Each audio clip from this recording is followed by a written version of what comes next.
Why dance around it? All right, whatever. There are bad AVGN ripoffs. Yeah, but then like they have like 2-minute intros, and it's like he's a guy and he plays a game, and it's like just showing like their entire fucking collection of games, and just literally like them bringing it up to the camera, and then it'll just be like, Dragon's Lair is a game on the internet. You know exactly what I'm talking about. Ladies and gentlemen, welcome to the Pro Crastinators Podcast. I am Digibro. I'm going to be your host for today, and I have with me my co-hosts and friends, Mr. Jesse Wood. Roast beef and whiskey. Roast beef and whiskey. Hypocrite.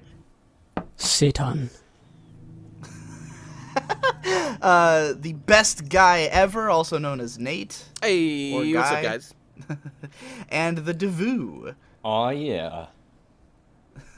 And today we're going to be talking about the subject of reviewer rules. Now, to explain what I mean by this, rule. We sure they do. That's the We subject. are the best. To explain what I mean by reviewer rules, this is sort of a multi-part subject that we're going to go through one part and then the other. The first part is going to be about rules that reviewers have for themselves or that people have for reviewers about how reviews are made. Rule number 1, don't be a reviewer. Do literally anything else creative. Yeah. That's a pretty good rule.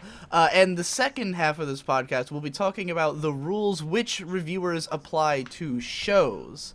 Like what rules they have about what makes a show good and things like that. And a lot of this is probably going to be us coming at these rules from a critical perspective of the rules themselves. Yes. To start with, Devoo, I wanted you to talk about there's something that you called the reviewer rule that me and you get in our comments all the time and that we laugh about whenever we get it. Do you remember Is this like a definition that people post or something?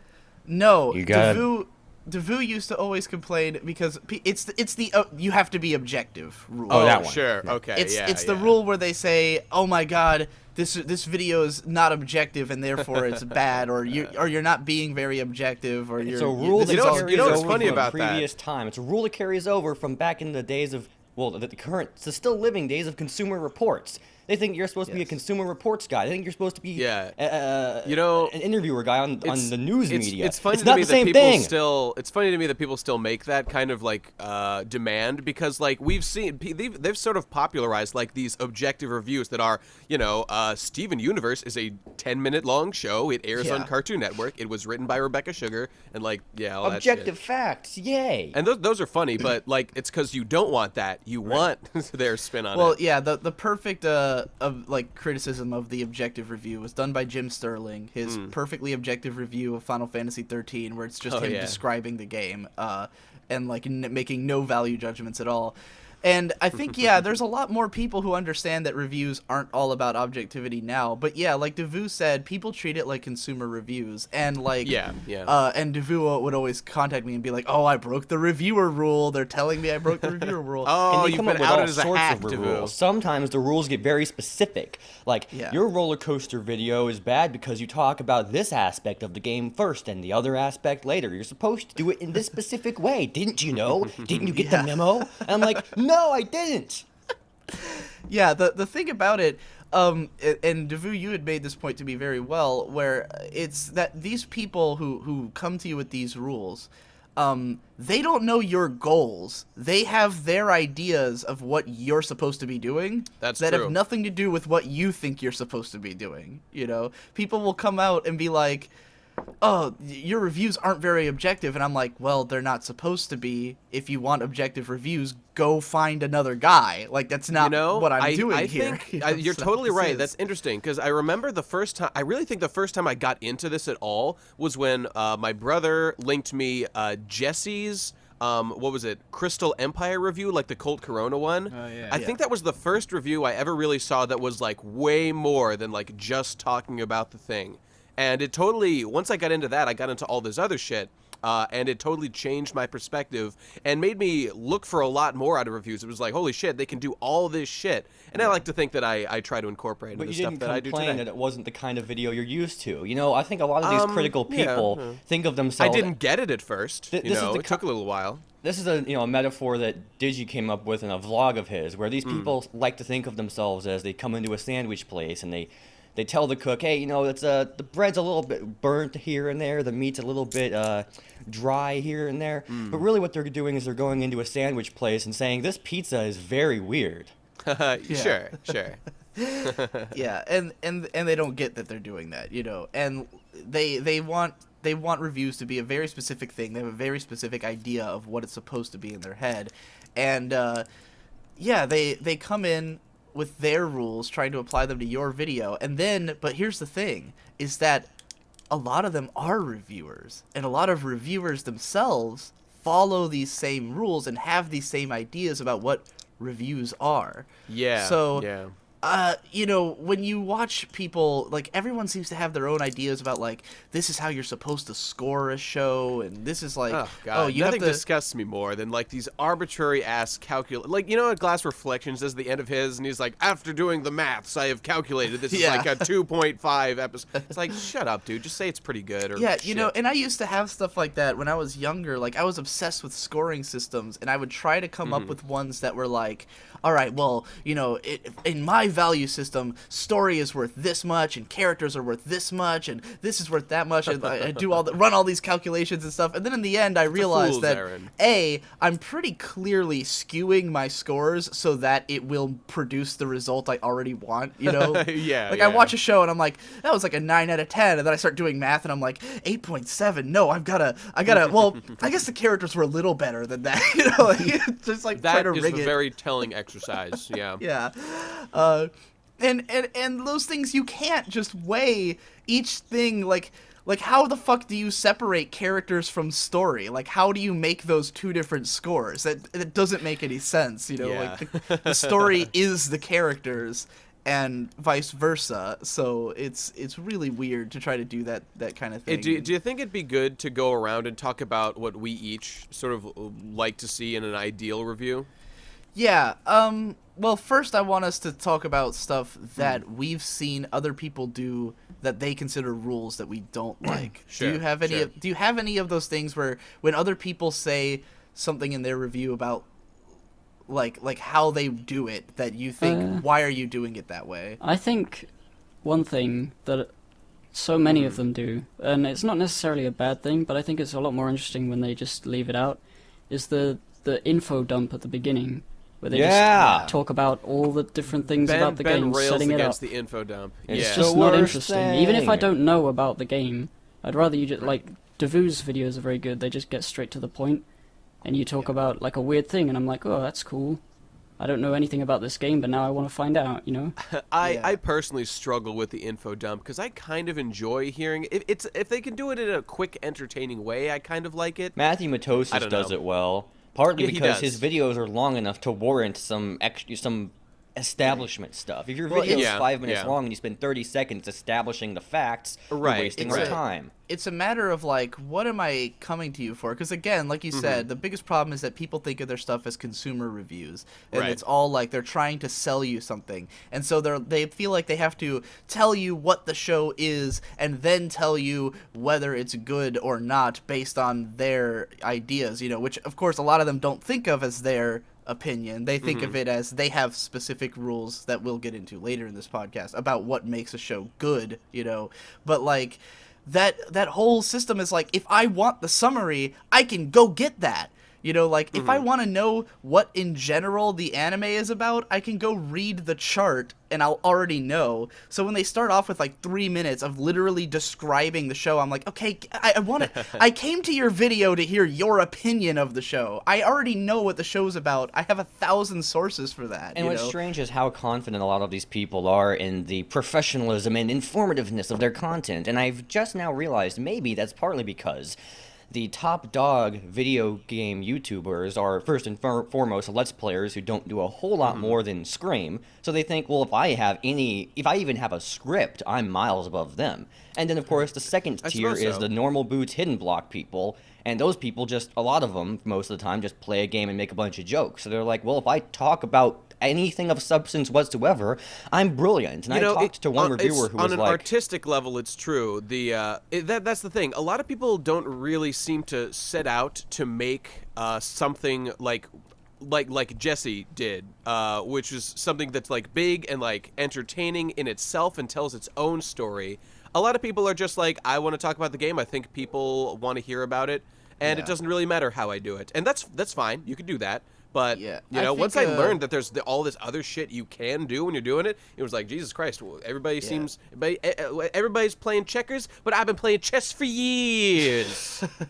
I think there's a sort of mentality among, like, a lot of reviewers where it's just, like, okay, I am a reviewer now, and therefore I have to give my opinion on everything in my purview. Like, I am now an anime reviewer, so I must review every anime. And then it's just sort of they review whatever comes under their purview, like, like a Glass Reflections type, where he just, like, anything that's big and popular, he reviews it, and he feels the need to apply the exact same formula to every review and review every show. Well, I never got the idea that he thought anything more of himself than just an informative anime guy. So, like, I think he's achieving his goals, Yeah, now, sure. let me devil's like, advocate here a little bit, Digi. What is this you speak of? You speak of don't just talk about whatever comes into your purview. Are you implying that there needs to be, or should be, ideally, some sort of relevance or point to a video in its context of when it came out and the culture it's in? Yeah, I think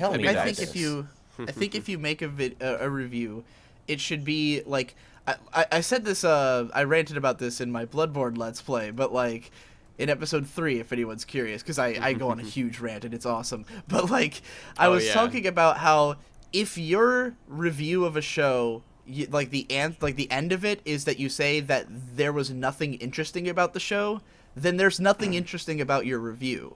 Like I guess you could say why it's not interesting in a very entertaining way. It's possible. I don't think you. I think you can describe why you don't like something. Yeah. But if that would make it interesting, like. Sure.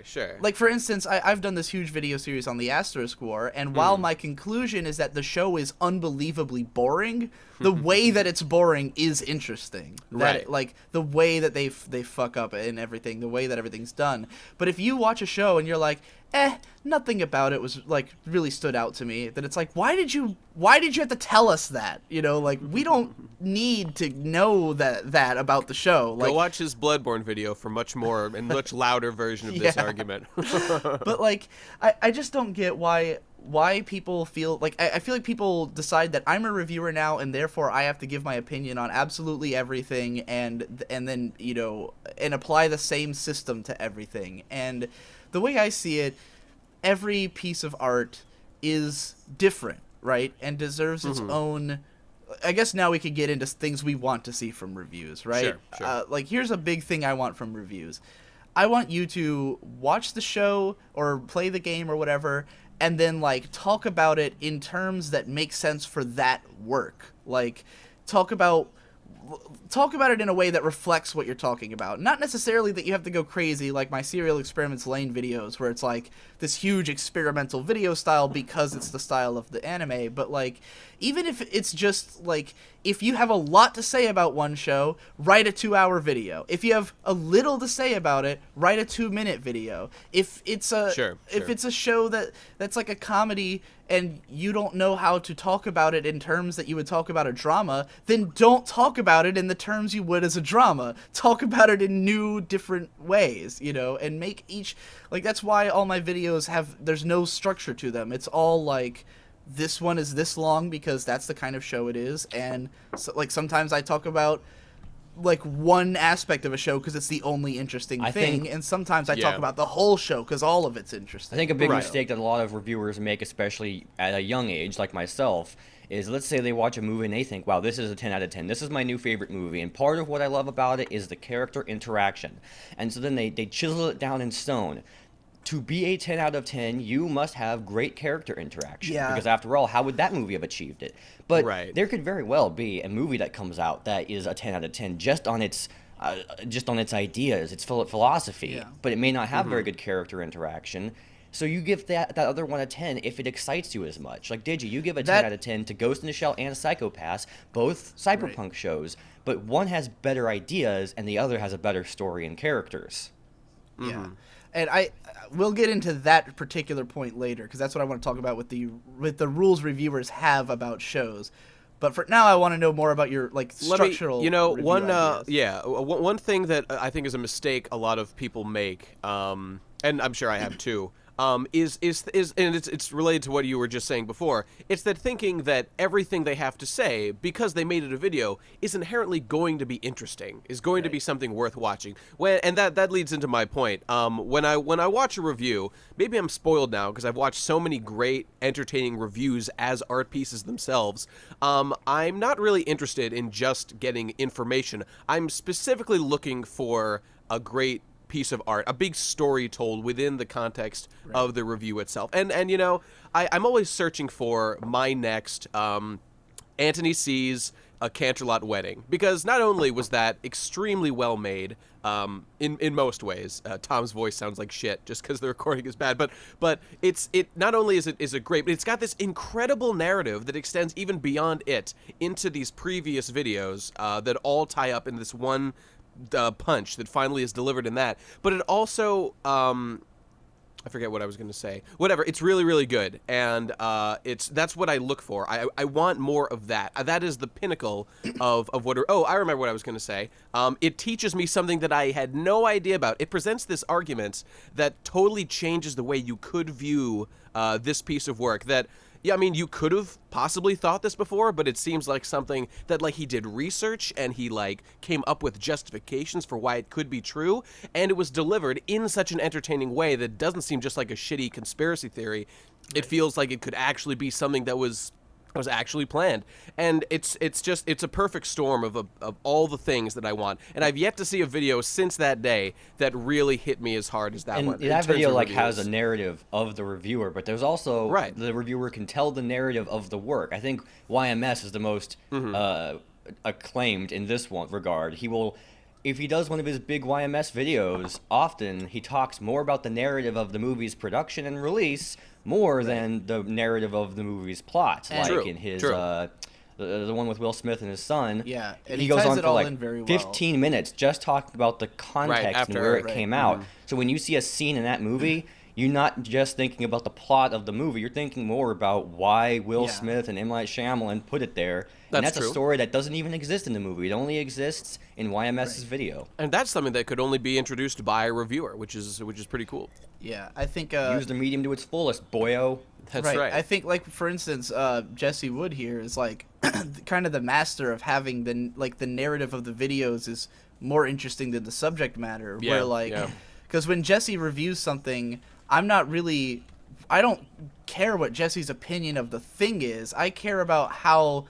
Or I guess I should put it, not that I don't care about his opinion. Jesse always boils his opinion down to, like, it was good. I liked it, and like that's it. And then, like, it's everything else on top of it. Yeah, the interesting thing about it isn't so much I tend to use the thing I'm reviewing as a gateway to analyze myself. Right. Yes, that's totally true. And I love that because, like, what I'm interested in is not what you're going to tell me about the show. I'm interested in what you're going to tell me about yourself through the show. Because, like, what is a show but a tool with which we learn about ourselves? Exactly. You know? Yeah, like, that's the main appeal. Like, when I do my analysis videos, none of it is trying to get to the heart of what this show is and what it means, and like, in terms of the creators, like, I do like using creative intent. Like, I enjoy putting that in. Like, I enjoy looking at it and putting it into my reviews. But, like, my goal is not to say how well did the guy who made this accomplish what he set out to do. My goal is to say, like, why do I react to this the way that I do? Why does this make me feel the things I feel? Why do people why do other people feel the way they do about it, you know? Like, because, like you said, the point of art, really, like, the appeal of it is that it shows us something about ourselves, so you know, or it shows us something about the world. That's kind of interesting that you say that, because I'm just now realizing the problem with a lot of the reviewers that talk more about the objective stuff, and the reason they're not as interesting is because they're not as egotistical. They don't think that they should make the videos about themselves at all. Yeah, not even egotistical, but, like, self-aware, I guess. like, introspective. Well, I don't think I do I that see at what you all. mean. Like, in my videos, I just make... I don't think so. I haven't... I haven't planned it. You do incorporate, like, your specific... I don't know, like your personality totally shines through in your reviews in a really great way. I think with Hypocrite, I think it's built into the reviews because specifically of what games you talk about. That's because true. you have exclusively covered like PS2 and PS1 games that are from like a very specific type of era and genre. And I think that more than anything gives it a narrative, because like when I think of games Hypocrite likes, all I think is like he's into PS2 platformers, like it's like mascot platformers, games like that. And I think it inherently creates a narrative out of that. Like kind of like how did any of you guys feel back in the day with JonTron that whenever he talked about a modern game, it was really weird because you were used to him just talking about like Super Nintendo and N64 games? Yeah, that is weird. Yeah, and so when he'd talk about like a new game, it was like, oh, John. I mean, logically, he must play new games. It doesn't feel as like JonTron when he did his like Final Fantasy 13 videos. Or like that I mean, it was Counter-Strike great, but video. Yeah. It's always a little odd when he. It's not what I expected. Yeah. Or that Valiant Hearts video. That was the weirdest to me, where it's just like some random indie game thing that he bought, and it's like, oh, I'm used to you talking about like nostalgia and talking about classic games and talking, that was him that like aspect. defying his own like what he had determined as the reviewer rules for himself. That was him going. I mean, not that he had to. I'm just saying. I don't mind it, but I'm just saying that I just think that he had inadvertently created a narrative out of his videos where if you've seen his top 10 Super Nintendo games, for instance, where he goes on like this long impassioned speech at the end about like why these games were so special and why why we feel nostalgia for them and stuff like that, and then like you look at all the rest of his videos and it's all these nostalgic games, and like it feels like that's what the point is in a way. And then when he starts talking about like movies, then it's like, oh, I guess you also cover weird movies. Like I don't. True. What now that feels normal, doing? but when he initially saw that, it was definitely it works for him though. And that's why Jesse has multiple channels for multiple narratives. Yeah, but I don't think that's ever really helped. I think it always helps your well, I guess it depends on what you're doing, but in general, I think having him on one channel is helpful. I don't know.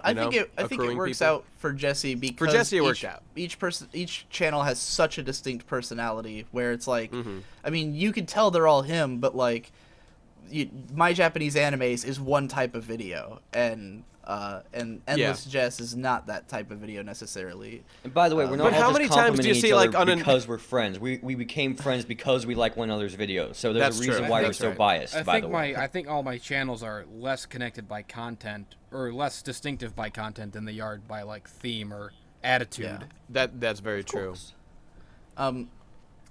Shit, I forgot what I was gonna go on to. We could let Gib give his thoughts. Because I don't think he really gave his about what he looks for out of a and Jesse, both of you. Sure. My thoughts about what? So what are some things that you see either in other reviews that you don't like or that you wish more people would do in their reviews? Is there some like thing that you wish everyone would gravitate I hate towards? scores, but we've already kind of talked about that. I don't know. Like most reviewers that are just sort of uninteresting to me, it's because I don't know. Well, like who are your favorites? Like old JonTron? Yeah, JonTron is pretty great. AVGN is probably still my favorite. Sure. Because he was great at creating a narrative out of the video just by where he was. Like Devu has often said that like the Nerd's Basement is the greatest location in all of in all of reviewers because except maybe Jesse's basement. That's what I said, Jesse's basement. But the Nerds is pretty second place. Right. I mean, because with the Nerd, all he would do is show you like 2 pictures of where he is, and you immediately have this sense of I'm in that room, like I am playing games with him, because it's always, he'll show you the old console, he'll show you the old TV he's playing it on, he'll show you like where he is, and like you feel like you're in that room with him playing that game. And I think a lot of people like don't capture that because they try to do the same thing, but they have normal looking rooms. Like, people are just, I'm in my room. Yeah. Like, with the nerd, you felt like you were in this, like, place where time has not passed 1985 kind of thing, you know? Like, he's playing on the old system, on the old TV, and all in that. an old room. And a lot of people, they kind of don't go all the way with that. They'll just set up a set of nerd stuff just barely in the frame of the camera. I get pretty triggered every time I see like a millennial standing in front of like their amiibo collection and their Zelda poster. It's like, just fucking It just end really my life. it's just not good cinematography when you can tell all their posters and figures begins and end within the frame of the camera. Yeah. I love, because Jesse will do these things with his set where he'll reorganize all of his posters just for the sake of a video. Like, you know, like and I kind of copied this myself, but not nearly to the same extent, where he sort of like built each area of his room to be a different theme. So like there's a wrestling corner, there's like a pony corner, there's an Evangelion corner, and like if he's talking about those, like go watch the Fuck Blu-ray video where it's like he carefully put all the Eva figures on the desk, or the Wonderful Waifus videos where it'll be like his waifu's corner, you know, waifu and wall. Yeah. Yeah. I'm very proud of it. and like. And I like that because I like the idea that it's like, it's not just that I wanted my collection in the background. It's that there's a thematic relevance to my collection, you know? And there's a video that we'll say working on. I've been trying not to talk about this video because I'm scared it won't get done if I do. Sure. But yeah. I started it off with like a collection shot, but I had the camera vertical, like cause it's on my phone. So I did like a vertical filming of just one shelf that has like all my DVDs on it, because I'm literally talking about my DVDs, and then like I walk into the frame and then I pan the camera in slowly until it takes up the whole frame. So like it's not me standing in front of my collection, it's like the collection is the subject of the video, you know. And sure, that's of course totally fine. Quite proud of the way I did that, but I don't know if anyone will see it and know exactly what I'm talking about anytime soon. I do like all that like live action stuff, but I also do like the some people who just don't go on camera at all, like Matthew Matosis. Yeah.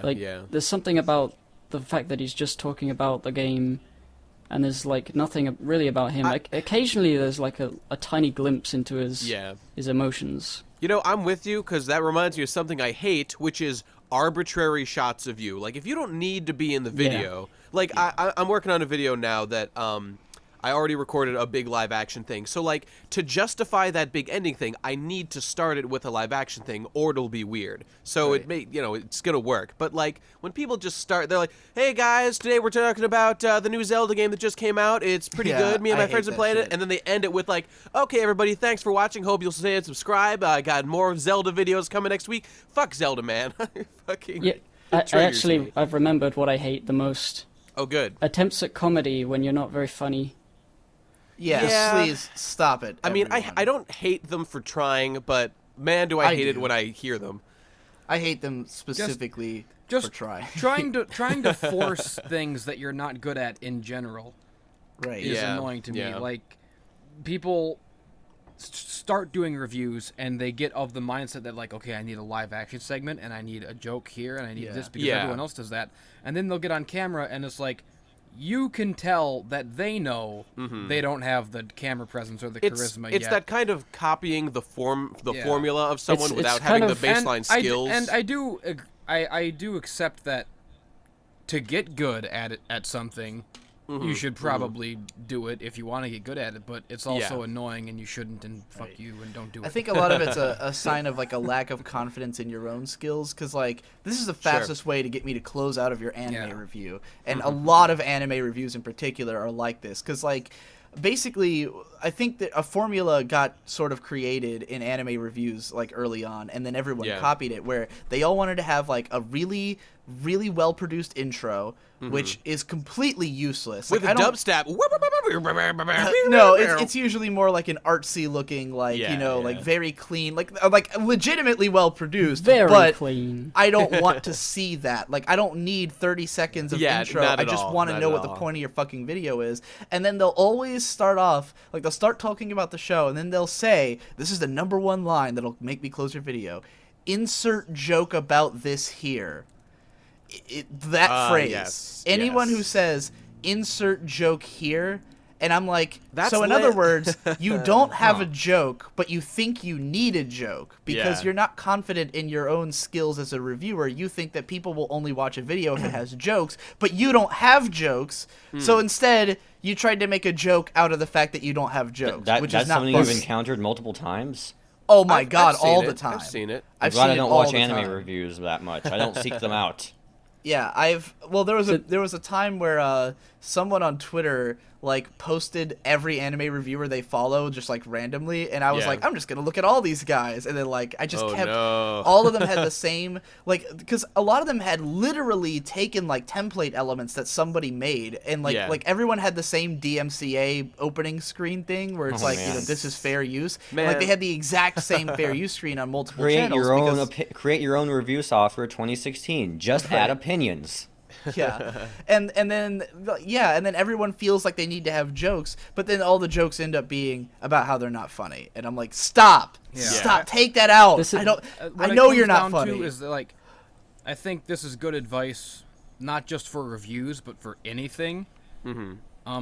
Accentuate your positives and hide your negatives as much as you possibly can.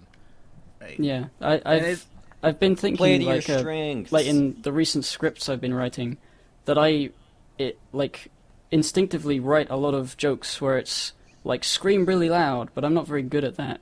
So I need to start cutting that down because I've seen stuff like Jesse's content where he screams. It's like, whoa, that's cool, that's really funny. I want to do that, but I've tried and I can't do it. Can't scream. Right. That process. Anytime you do anything. That you're gonna, because it's great to take inspiration from other video makers or anything from life, but always ask yourself, how is this going? What is the me version of this going to sound like? Right. Always keep that in mind. Because when it comes to recording, I do a couple takes and I hate it, so I usually end up cutting it anyway. Yeah. sometimes they get through. Video editing process. Record something, hate the whole thing, trash it all. Yeah. This is why we don't get new hypocrite videos, by the way, if anyone was wondering.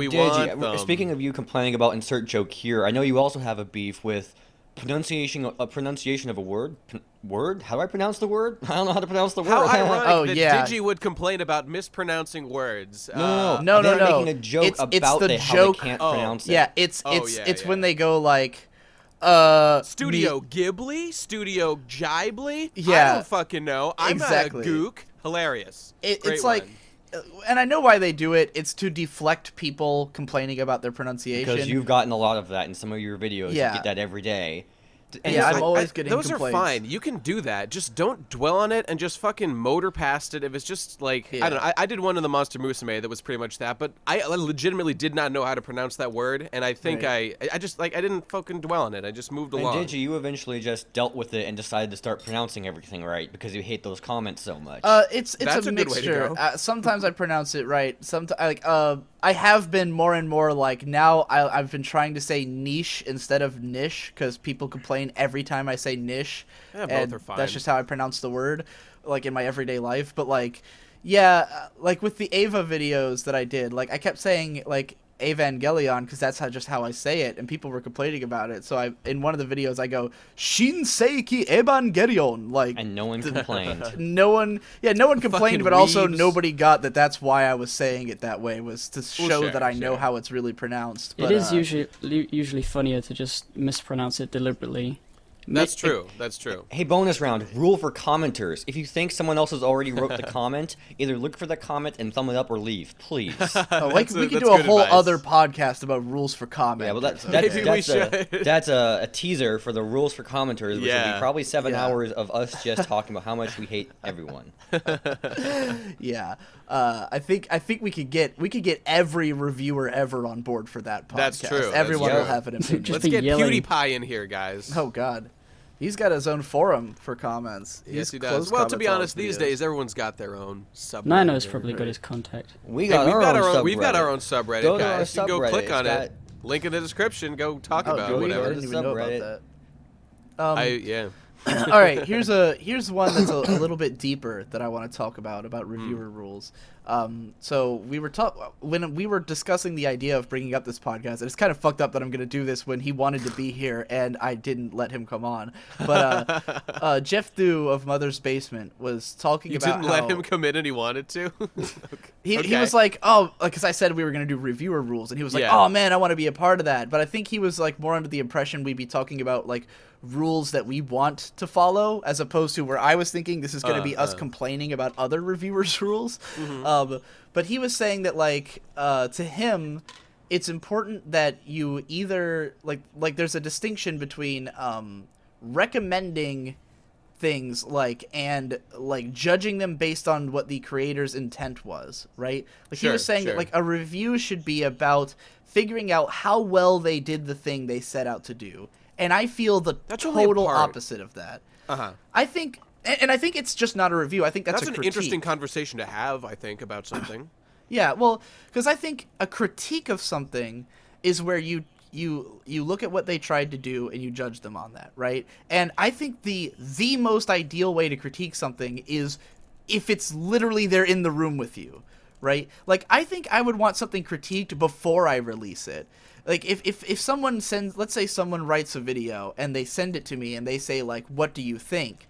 Then that's when I'm going to try to figure out, like, all right, well, what are you trying to say? And here's how well I think you accomplished that. And then you can put it out, you know? And there's an extent to which you can do that in video form where if you know, especially if you know a lot about the creator, you know a lot about the background of the thing, then you can say, well, here's what they seem to be trying to do, and here's how well they did it. But you can never really know because you're not the one who made it. So it's always going to be and people treat those kind of reviews like those are the objective ones. People treat those like those are the best kind. It's like, oh, I'm you know, I'm judging how well they did their job, and it's like, yeah, but you don't really know what their job was. You don't really know. You know, like you can fancy the interpretive ones. Like, this is what that person really means in their life, as like the most intellectual highbrow ones, which Aaron Signal, I guess, is doing, and then he critiqued himself for doing it. And I'm like, what the heck are you talking about? If you don't know what they're like, then don't. So, like, just talk about what seems obvious and ignore anything that doesn't seem obvious. And, like, I mean, there's an extent to which you can, like, talk about what you think a creator... Like, I did that whole Hideaki Anno video where... Because you had some information to go on. And constantly throughout it, I'm like, by the way, this is all speculation. I don't know Hideaki Anno, but here's some interesting things that you might think about him through what he's said. Sure. You know? Or it'd be like taking, like, Suda51's games. Be like, oh, he's clearly, like, misogynistic. He fucking hates women. He's all about male empowerment. He likes to jack off all the time. Well, you don't fucking know the guy, I made a pretty long video on Alexei Pajitnov, the guy who made Tetris, and I don't think I said anything about, like, he's the kind of guy who would make this kind of game. I just went down the list of all the games he made and tried to make him seem like a cool, funny guy because he is, so I just wanted to... And I just let him... let anyone watching it think about him the way they would think about a normal person. I didn't inject any of my own interpretation. All right, well, here's where I'm going to take this a little bit farther, and maybe you guys will contest me on this, but okay. Here's... I think also... that reviewing, like, especially with video games, I think that reviewing just the version that came out and that was packaged by the company is less relevant than reviewing the version that people will actually play with all the mods on it and stuff. Like, I agree, I think. Like, for instance, to give an example, like, Super Bunny Hop made a video about Fallout 4. Right? And he was talking about, he was critiquing the game and everything and, like, going in depth about it. And then he says, like, you know, this game will probably get a bunch of mods that will make it way more interesting and better and playable, right? And, like, one of the things he complained about was the dialogue options and how they don't tell you the correct dialogue, right? Yeah, they're a nightmare. Well, then, like, a day later, a mod comes out that fixes that. So anyone who like, to me, I think the most helpful review of Fallout 4 would be a review that says, hey, if you're going to play this game, download these mods. Here's my experience now that I've done that. because that's going to be, I think, ultimately for instance, with a game like Skyrim, where like everyone plays it with mods, like no one just plays vanilla Skyrim on PC, like past the first couple months that it was out. And unless they're like someone who's a purist who only wants to play the pure version. But like, I feel like we need the reviewer who comes in and says, all right, here's the version that you guys are actually playing, and here's why that version's relevant to like culture, Well, Super Bunny Hop is good about that in that he's is not good ignorant of that at all. He's very willing to talk about it. And I do actually like your suggestion a lot that he should do another review of it when like all the mods are out. I think that'd be a very useful exercise. Yeah, but really, I don't think that it's useless to do an initial release, but I think his goal for that video, and as he stated, was to talk about the game as it was released, and that's fine. And I think it's fine to do that, but I just want to see more of both. And he is good about it. Like he did his Metal Gear Solid 5 review. Yeah. And Jesus Christ, some fucking loud ass motorcycle. He did his Metal Gear Solid 5 review, and then he came back like 2 weeks later and did a video just about achieving 100% in the game. Right. Because he kept going, which was and very interesting. Right, and that's something that not everyone's going to do, but a lot of people, that's their version of Metal Gear Solid 5, and like he gave voice to those people. Because I think my biggest problem with video game reviews is that the format of them, and especially with professional ones, like if you work for a review website, then you're encouraged to play this game in like 2 days. Right? Yeah, like, you'll probably give it a 10 out of 10 because it looks really good on the surface, and the gameplay is super tight. But they fucked up the entire story. It has no real ending. It fucks up everything about the lore. It's not replayable. Turns out it's not that good. Yeah. If you're playing these games at like reviewer events where everything is set up to make you like the game, or if you're someone who has to play a game every week, then like. Your experience with games is not really what normal people's experience with games. And so many people critique the reviewer events thing, but they don't realize that just being a reviewer, a professional IGN GameSpot reviewer, already colors your perspective quite a bit. You know who those reviews are for? They're for other professional reviewers. That's who those are useful for.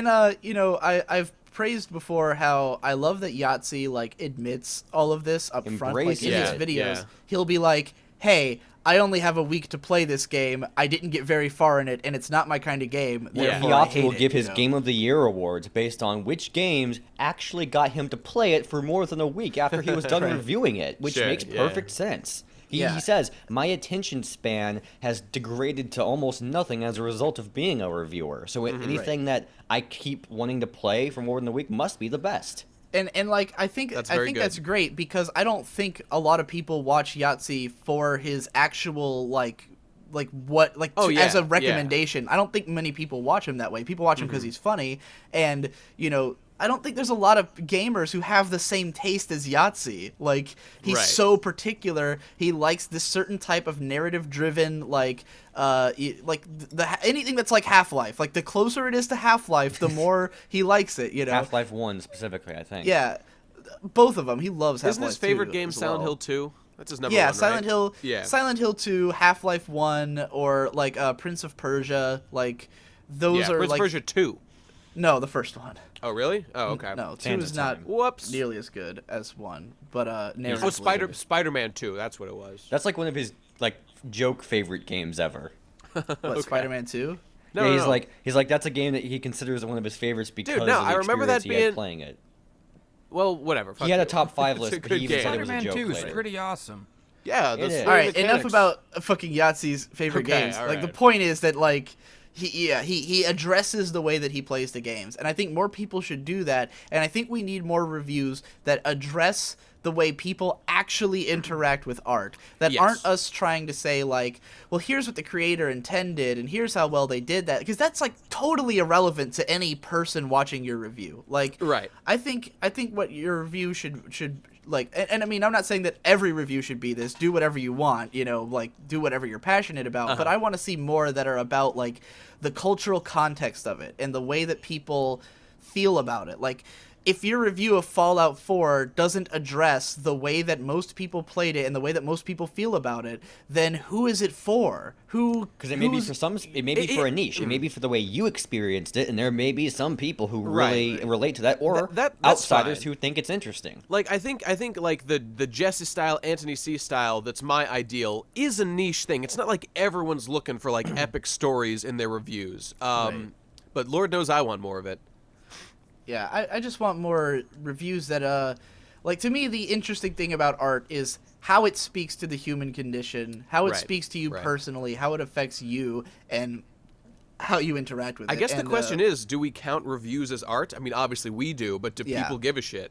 I absolutely think, and I think this argument has always been happening for all time, and that we are on the right side of history. But like, because there's a classic, there's a huge write-up by Oscar Wilde called, which this is from like 1890 or something, called like On Criticism as Art. Like cool. It's a huge fucking thing. It's presented as a conversation between two guys where basically one guy is just telling this other guy in extremely long-winded form that reviews are art, and like he makes all the same points anyone else has made. So as far as I'm concerned, like this is a non-issue that's been around since the 1800s. I gotta read that shit. That sounds awesome. I couldn't make it through it because it's very flowery. Yeah, I obviously agree that a review can be art.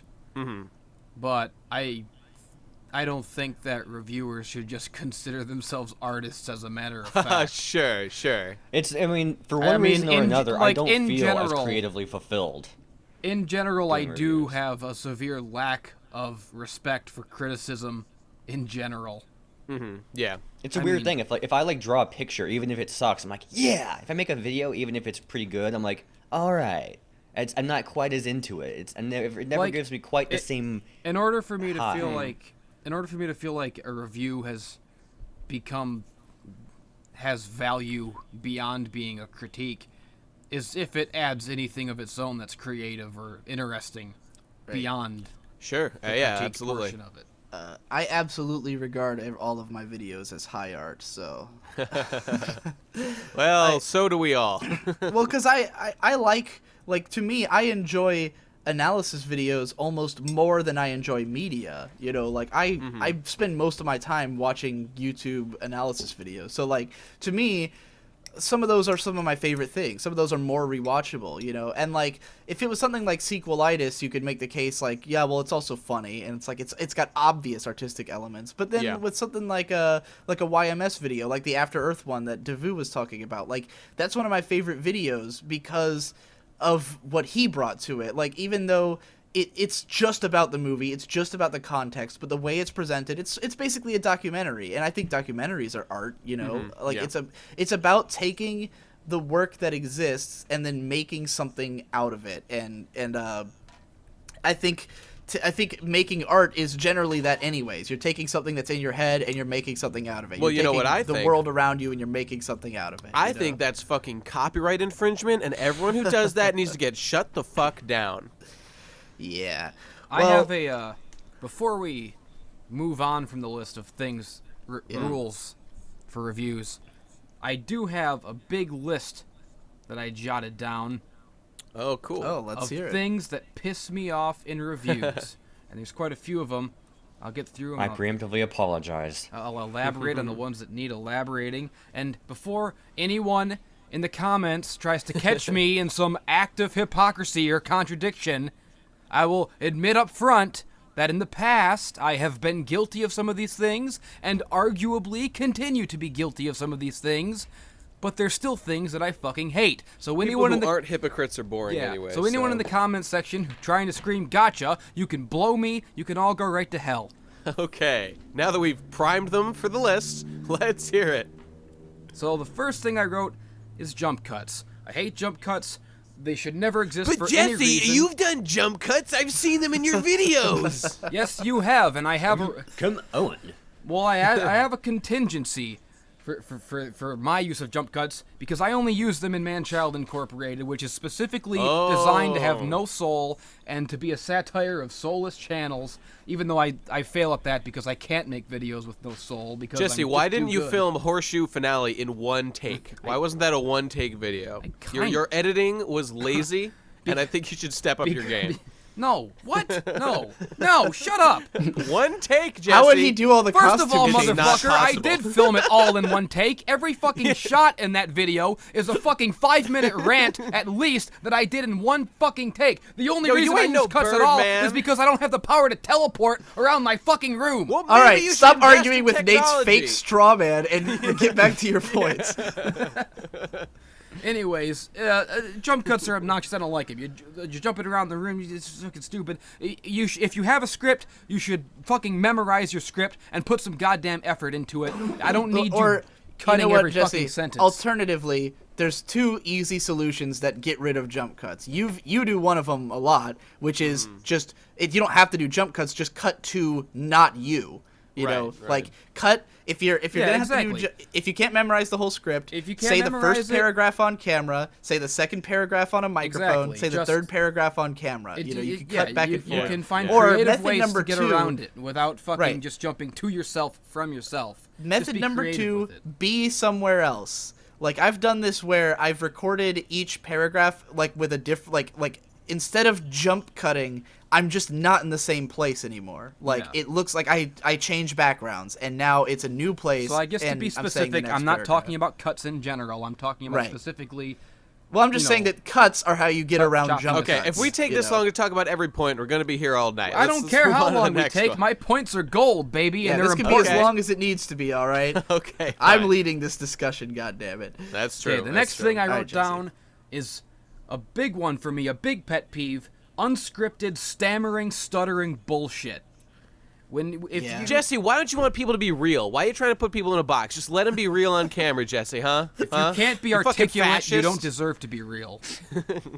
If you're in front of a camera like fucking Alpha Omega Sin, and every other word out of your mouth, you can't even form a complete sentence. I don't. Exactly. Like, again, play to your strengths. Don't play to your weaknesses. Don't be a YouTuber just because you think being a YouTuber is cool. Do it because you actually are articulate and you could Not do to this, throw shade on any other YouTubers in particular, but when I'm going down the list of things I hate, it's going to be kind of unavoidable. So fuck that guy. No, I think it's fine to give an example. Then people can see what you're talking about. Yeah, Alpha Omega Sin is really bad at that. His videos always lose me in the first minute. I can't get through them because he just can't put a sentence together. Yep. It's bizarre and that's what people subscribe for, is inarticulate rambling. But whatever, let's move on. The next thing is lack of self-awareness. Yes. Ding, ding, ding, ding, ding. That's my, yep. Now, I'm a firm believer of anything on this list that I'm going to complain about, you can get away with it if you're self-aware about how stupid it is, which is something that I have utilized to great effect numerous times. I do stupid shit in my videos, but it's always with my tongue in my cheek, and that's where your tongue should be. You shouldn't... Okay, I've explained that one enough. Yeah. The next tongue one. punching the brown eye. The brown eye, not my ass cheek. What the fuck? That's all right, quite go on. Dismissiveness of other viewpoints or opinions. Ding, ding. You Sorry. don't. Oh man, yeah. That one, that will kill me. You don't have to start every review with, by the way, this is subjective and it's just my opinion. I'm not saying you have to do that, but don't do the opposite either. Don't be like, if you like this, you're stupid. That's gay. You're gay if you do that. That's pretty gay. If you like saying, if you like this, you're stupid, then you're stupid. Oh, and then when you're called out on it, don't own up to it. Don't just say, "Oh, I'm just having fun." Oh yeah, that's the Departed Reflections thing that happened. Because this guy Departed Reflections made this. This is what I ranted about in the Bloodborne video. If you haven't watched it already, but he just kind of like took pot shots at K-On! And then was like, "Oh, but I'm sure people like it for a reason." And I was like, "Dude, what the fuck, man? Like, you're clearly insulting the people who like this show, and then trying to play it off like you're not." He was taking pot shots at the people who like it for like just being weirdos. That's true. He specifically insulted people who liked it, so that's not cool, bro. Yeah, I mean, I think any like self-importance of that kind is really annoying in a review where it's like, I'm the arbiter of what taste is, and it's like, dude, you're just some guy. who has an opinion. Your opinion might be interesting, and a lot of people might feel the same way that you do, but you are not the arbiter of taste, you know? I mean, this is what that anime snob's entire career is him which talking about how he goes back to lack of self-awareness. You should have, as a critic, you should have the self-awareness to know that your word is not fucking law then for all act people. on that self-awareness by acting self-aware. Don't just be self-aware or claim you are. No one's gonna know if you are self-aware and just don't do anything. Well, because with it, I think that's what Devu is saying, is like that Departed Yeah. Reflections guy was like kind of claiming that like, hey, it's just a joke, bro. I'm not taking my videos that seriously, and it's you like, need to modify well, then your content don't to where make that the self-awareness is videos. evidence. Right. All right, the next one is a big pet peeve of mine, and even bigger than the last one that was big, and that's the recap reviews. And I'm talking specifically about the That Guy with the Glasses Doug Walker formula, where you're instead of actually like writing a think piece or an editorial or a fucking opinion about something, instead you go through the whole goddamn movie scene by scene for 25 fucking minutes, and just every scene you gotta make some glib comment about. Like the way that the Nostalgia Critic does. And everyone any sort of copies it, content. and it's a horrible fucking format. You know, the only thing, you're totally right, and that was really bad when he would just play footage and do that. I like that he now does like all live action reenactments. Yeah. That in itself is kind of cool, but the formula is garbage. You shouldn't. Yeah, like I understand shoot that for people want to copy him because he's popular and everybody starts out copying somebody. But just remember, everyone's copying it because it's the easiest format. Yeah, if you're gonna copy someone's format, copy any other format. I mean, that's a terrible way to critique something. It's an okay format for movies, because JonTron did that with Birdemic. He just went through it and he made jokes. So funny, you know? I know, like that's the thing. He made up for it with the jokes. I think, and we kind of discussed this last night when we were just talking, but like, I think the only value for that is when it's something that no one's heard of, then like going through if you're talking about some completely forgotten piece of 90s garbage that like no one remembers, and then you like describe the whole thing like because that's kind of what YMS does, you know, is that he'll take a shitty movie that no one watched and then he'll break it down every single scene. By all means, go ahead and do it. That was my first introduction to The Room, watching the Nostalgia Critic's video on it, and I loved that video because I had no idea what The Room was and was like, holy shit, this is amazing. I think when you start applying that formula to like reviews of shit that people of like actually Star Wars are watching, that just came out, then it's like we all know what the movie was. Like, you're not pulling the veil over our eyes with the way you're describing it. If Ben were here, he would be screaming about how much he hates us. He'd be railing against the heavens about this point. So just, Ben, I'm here for you, brother. Yeah, just like when you do that format, any actual content is like incidental. Any analytical point will just happen at some random point in the video based on when it happens in the plot. At the end, like, Doug Walker always does, like, at the end he'll be like, wait, I understand now. Yeah. It all makes sense to me, and then he'll do this. Like, he'll play the sad music and be like, you know, at the end of the day, maybe Mad Max isn't about angry men and lesbian women. It's about being a family, or like whatever, you know. Some completely like, fuck obvious off, dude. conclusion. And it doesn't even make it's either doesn't make sense. It like doesn't logically follow from what happens, or it's so obvious that there was no need to do any of this. So. Fuck off, Doug. Yeah, bonus rule. Don't make your points more dramatic and make it out to be more interesting than they are unless that's the joke. You have to justify it. Like, if you're going to play the sappy music, you better have a good fucking reason. Something interesting. That's biggest critique I think we all have of Nerd Writer This is a good point, yes. Overly sappy shit when it is not justified is a huge trigger. Like the Plunkett reviews of Star Wars, he waited until 2.5 hours in to really lay down the big. Yeah, and it was epic. The payoff was fucking. Oh, yeah, it's the best. And I like to think I achieved something similar in my Gurren Lagann video with its 40 minutes, and then at the end it all ramps up to it's like, holy shit, guys, boom, you listen to this shit. Yeah, you know. All right, Jesse, build up and pay your off. list. Mm-hmm. All right, the next one I needed some clarification for it because I'm a big doer of this. That's a stupid word. I'm alpha omega sin right now. I can't. Continuity, specifically high stakes continuity. Now I'll explain what I mean by this. I do continuity in all my videos. Every fucking thing I put out has some kind of connection in it because that's what I like and it's fun and it's cool. But the storylines or the stories that I'm telling are all very low stakes. They're just about me being an yeah. idiot and a crazy person and living in my own madness here in a fucking basement.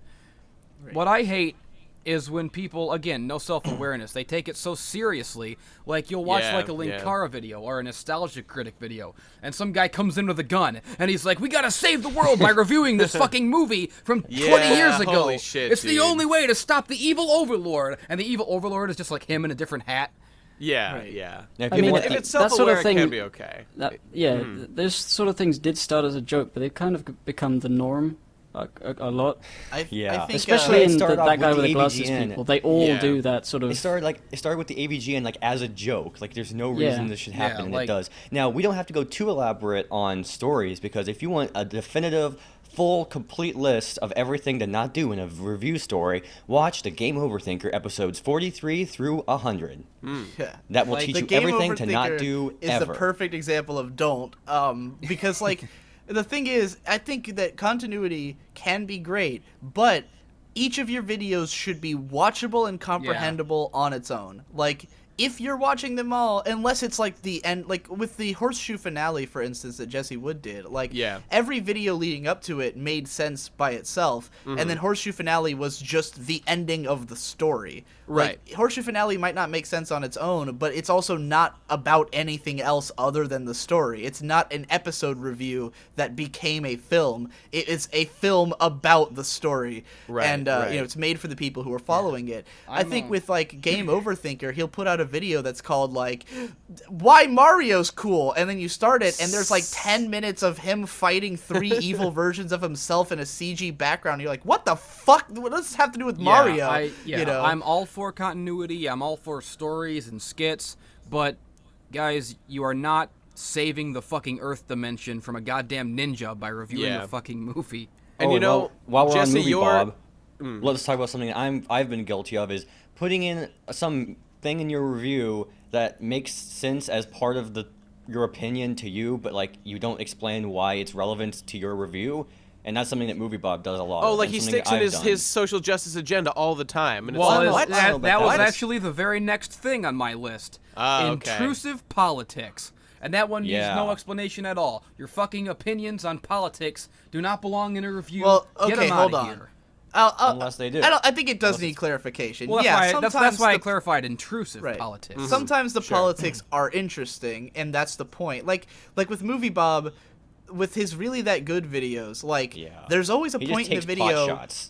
Well, there's always a point in the video where the politics are important. Where, like, with the Spider-Man video, he gets into this 9/11 part, and it's like that was relevant to the story of the movie. But then there's parts where he'll just be like, you know, and if you're a Republican, you're a fucking idiot. Moving on to the next point, you know, and you're just like, what was that? Like, that's a why is problem. that there? Yeah, like his Independence Day review was like, Independence Day came out in the 90s, and now it's, you know, the 2010s. And there's lots of things that have happened since then.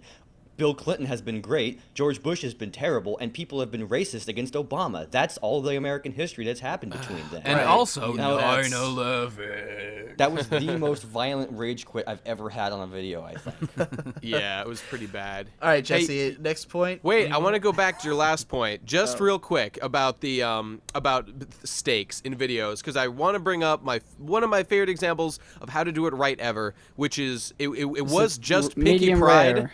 Yeah, it was in Pinky Pride, and now it also includes the Crusaders of the Lost Mark episodes of My Little Pony, where the stakes are like incredibly low. Right, you don't need to do anything, but it's like the tension in the thing is built up in such a way that you really, really fucking care about it. Everyone should learn from that example. But okay, let's move on. After intrusive politics, it's intrusive skits. Again, Yes. I'm all for skits. I think they have a place, obviously, but they shouldn't overtake the subject of the video. I think the best guy who does skits, besides me, of course, on YouTube is Anthony Fantano. Yeah. All of his yeah. skits Those are are like only a few sentences, and they're just there and they're funny and But Anthony, this review should be 10 out of 10. And you This gave bro it needs to 2 show out up of in 10. his reviews.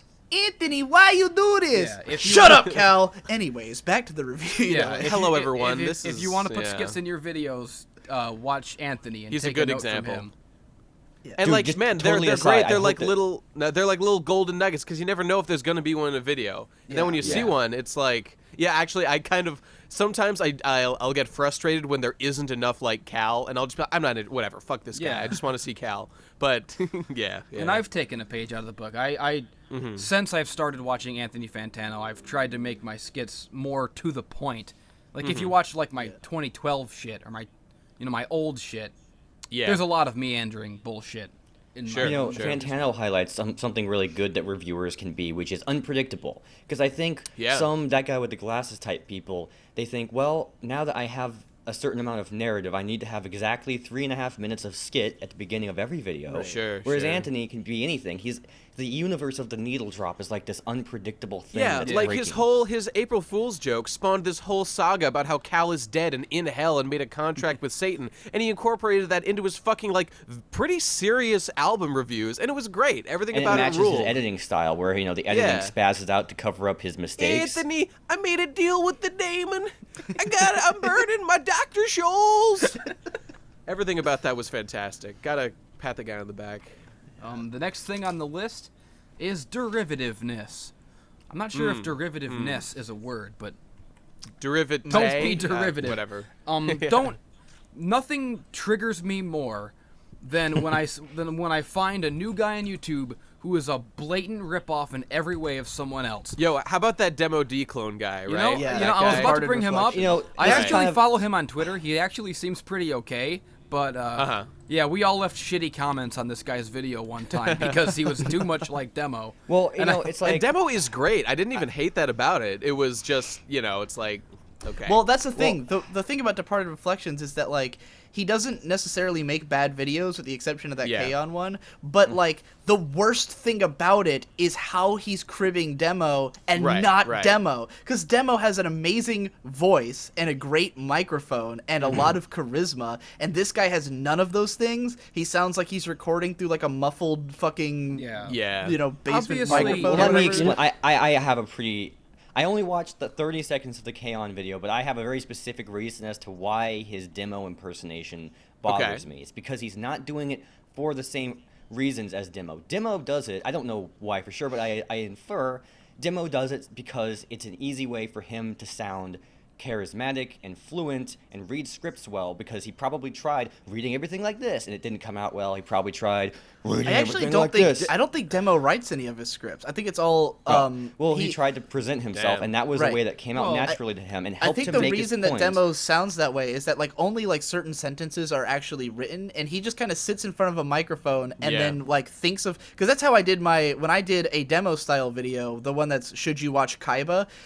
There's no script for that. I sat in front of a microphone, and then, like, every couple of minutes, I'd just say something in, like, a really low voice, and, like, it matched his flow, And it's the all off the top flow of his videos fluctuates based on a point he wants to make. Like, let's just say there's a show where a character gets killed and it doesn't make any sense, so he might say it like this. So then she goes up into the cabin, and then she gets killed. He might, like, speed up all of a sudden, because that makes the point. Whereas the first 30 seconds of the Departed Reflections guy, he goes, hey guys, I've been really busy at work and school. He has, like, this big pause between work and school. There's no reason you could just say, I've been busy. Demo, if for whatever reason he was going to announce that, would have said, hi guys, I've been busy with work and school. All right, you just reminded me of the biggest pet peeve I have with all YouTube videos ever. It's when they start their video and they're like, Hey hi guys, sorry hey I haven't made a guys. video in a Yeah, while. oh god, I've that's been the really worst busy with That's really work high on and my school. list. Why don't you Yeah, just that- that fucking one- kill yourself at that point? It's I a don't even part. mind if Yeah. it's just, even if they just say, hey guys, like, no, don't. That's Only pretty say bad hey already. or That's hello pretty for bad. that It's reason. one part, and this, I'm going to extend this a little farther. I also hate it when people start off a review by talking about how they found out about the show or what their first impressions of Unless it were. that story is really interesting. Unless like, it's guys, really I was relevant, doing anal on a you know? midget, and, like, he just blurted out like, "Holy shit, you gotta watch fucking Gurren Lagann. It's the coolest." Like, I do think, and I've made a whole video about why context matters, right? Yeah. With my Lucky Star video, where I was saying that like a big part of the appeal of this show for me is watching it with these people at this time, right? But you get so many people who start off their review like, when this show first started, I watched the first couple episodes and I thought, I'm not really sure if this is going to be good or not. Like, I'm not usually into action shows, but now that I watched the whole show, I realized it actually exceeded my expectations by quite a bit, and I realized that maybe I should rethink my... shut up! Yeah, just tell me how the show is! Jesus Christ! That's real bad. And if you want to see, like... basically the same list Jesse's making that I would have is my Attack on Titan review, which was an April Fool's review, and it's just me doing all of the worst parts of every anime review, like everything I hate. I have those listened videos. to that one back many times. It is perfect. And it starts off with me just like, when I first saw Attack on Titan, I thought my first impressions of it were that at first it seemed like the first thing I thought is going on and on like that. It's all so right, obnoxious. Jesse, you got another one? Well, okay. One more thing to say about derivativeness. Obviously, everyone is going to emulate the people they like, especially when they start out. Right. But a good way to prevent yourself from feeling derivative is instead of stealing from one guy, just steal from multiple guys. Yes. And that's how you create a stew that eventually becomes you. Yeah. And I mean, I am That's all what all those about guys did. copying Draw from people. many sources. I'm all Right, about right. copying people once. Like, I love doing... Like, I'll find a new reviewer, and I immediately want to do something in their style, and I'll do, like, like I did Your Anime Sucks, which because is a you're send-up open with about the YMS. fact that you're copying them. Right. That's Or- You're Homage. probably the only guy I've seen, Digi, that actually does that, and it's interesting that you're so interested in just like trying to do a copy of someone, pretty much exactly, but self-awaredly and intentionally. I like it cool. because it's a good way to add new things. Like, I see someone you who learn has something every time you do something like that. I see someone with a different tool set from mine, and I'm like, I want to learn how to use those tools. So I try to make a video that's exactly like them, and then from then on, I know how to incorporate. Like for instance, the Asterisk War Sucks. Even though it has sucks in the title, is not supposed to be in the style of YMS. But there's moments in it that I use his techniques. Where, like, in Your Anime Sucks, that was, like, entirely supposed to be, this is YMS, but with anime, where I went through everything in order, I made jokes Thus about you each gained scene, his powers. But then, like Mega Man style, baby. Yeah, Yeah. and with Asterisk War, like, there's certain moments where I'll say, like, and then she gets hit by lightning. We are 3 minutes into the episode, and this is all that has happened. And, like, that's a YMS gag, someone and got I'll hit put by that lightning? in my... I just it's coming up at the top of my head. But, yeah, I like that's a YMS gag, and I got that from him, but, like, it's something that can be applied forever. And even... Like, he probably got that from John Tron from Daikatana Review, where he goes, like, this is the first 3 minutes of the game. Yeah, and, it's Turtles all the way down. Everybody's Right. copying everybody pretty much forever. Yeah. So, I think you should look at other people and try to, like, figure out what they're doing right and copy that. Don't... Because it all comes down to, like, the surface details and that what was the Film Crit Hulk saying? The tangible details. Where people look at it and they go, oh, well, Demo uses a low voice and it sounds smooth, and he stops his sentences randomly, so I'm going to do that, and Demo's don't got realize legit the it's not random. sexiest sounding videos on YouTube. They They're are pretty, better than Markiplier. I don't know, man. I would suck that dude's dick if he was here in front of me. I love you, Demo! So multiple sources, basically, is what we're saying. Yeah, that's right. As the song goes, I'm the macho dandy son of Randy Savage, Captain Kirk, and Travis Touchdown. Yes. Lot to learn from that, folks. The next one, I got my own lyrics wrong, but never mind. Yeah, macho dandy bastard son of Captain Oh, Kirk, yeah. Travis. The next one is a big do as I say, not as I do. Sure. Alcohol. I'm sick of it. It's the laziest comedy crutch in the history of reviews. The whole, true. oh, I can't even get through this without drinking. Gotta knock back some of that fucking Jim Beam. It's so fucking played out and redundant at this point. If you are drinking alcohol in the video as a joke, fuck you, go away and die. You're not the nerd, you never will be, and you damn sure ain't drowning in horseshoes, so don't even fucking bother. Get out of here. I think there's a few ways to, like, drinking is a very careful line, and I think if you're good enough to make it work, then you don't need us to tell you. But that's true of pretty much like, everything, so right. yeah. But, like, I love doing, like, because I think you should do drinking if it's part of your, character is that you are an alcoholic. If you know? happen Sure. to be a guy who drinks, fine, whatever. You can. I'm not going to tell a grown adult not to drink. But when it's used as like a crutch for like the whole, I think You it's know, a the first time I problem. watched Drowning in Horseshoes was the first time I had been like impressed by like somebody just drinking alcohol, because like I'd seen the nerd do it. I mean, and he does just it through usually, that horse head too, which is a feat all of yeah, its own. the like, nerd. AVGN just takes a sip and that's just he cuts there. Yeah, The yeah. nerd But like invented. where he has a whole Jesse thing would of like vodka or whatever that stuff is. open the beer through the horse head, drink the entire thing, and then throw it on the ground, and then there's a sound of And the glass shattering. smashing it too is like, man, selling the joke is great. You gotta do It just something it just like goes I've to had- that I've level. had a lot If of people glass in do my that, throat then I'd be more that. Oh my interested. god, is that the origin of the fuck glass? All those broken beer Yes. bottles And over all the the, years? all the broken. Oh my god, the continuity. All the shattering beer bottle sounds that you hear in my videos are legitimate. I Yeah, I knew throw they I've always were. wondered that. Awesome. But yeah, like I think if you can make alcohol a stunt, it can work, which Jesse Yeah. always does. It's always course. like something impressive. It was invented by the nerd. It was perfected by Drowning in Horseshoes, and it was taken to a new galaxy by Colt Corona. So no one I else love, should ever and do if it. you can make it a good joke, Nate did a great one at the beginning of Gurren Lagann Part 1, where he opens 3 beers and does the Father, the Son, and the Holy Ghost, and then drinks all 3 at once. That Yeah. was funny, Yeah. you know. But if it's just like, I can't take this, I need to drink. Like for me, if I was gonna do, because if I started You know doing what? live Not action even, segments, not even alcohol. Just specifically that joke is the problem. Yeah. I can't take this. I Yeah. gotta drink. like if if I you. started doing live action videos, I would drink in all of them because I love having myself with a wine glass because I've kind of become a wino for real. But I How you love. doing with that boxed wine? Have you polished that off yet? Oh, I did last night while we were having our Oh, long ass shit. conversation. I polished off another Congratulations. box. Oh, this is my 3rd box. It's That's not like the- it's been one this whole time. But Oh, okay. anyway, I like yeah, how like- I like how I complain about this as I'm drinking whiskey. yeah, At- well, Well, I you're not think, making a big at fucking 4 in the production of it. afternoon. I think You're it's not I trying think to it's impress great anybody. if the idea is like I'm like it's like 2 different ways. Some people are like, I have to drink because of this movie, whereas Right, for that's me, the I shit. think it's more I have to this movie because I drink, you know. And I think that's a better way to do The- it. the Like second- I'm yeah, an that was alcoholic funny. who's lost my mind and is trapped in my room watching anime. You see, That's have funny. much You see, better. that's a new spin on the joke, and that's way funnier. Yeah, Right. definitely. I have That's to what I. movie That's what I because want my drink. persona to be. Is I mean, if you look at all my iconography on my channel and everything, there's Okay. always alcohol involved. So forget this rule. Alcohol is not the problem. Drink if you want. Just Right. write better jokes. Yep. Yeah. Yep. Okay, what's next? The next one is obnoxious, overly long intros.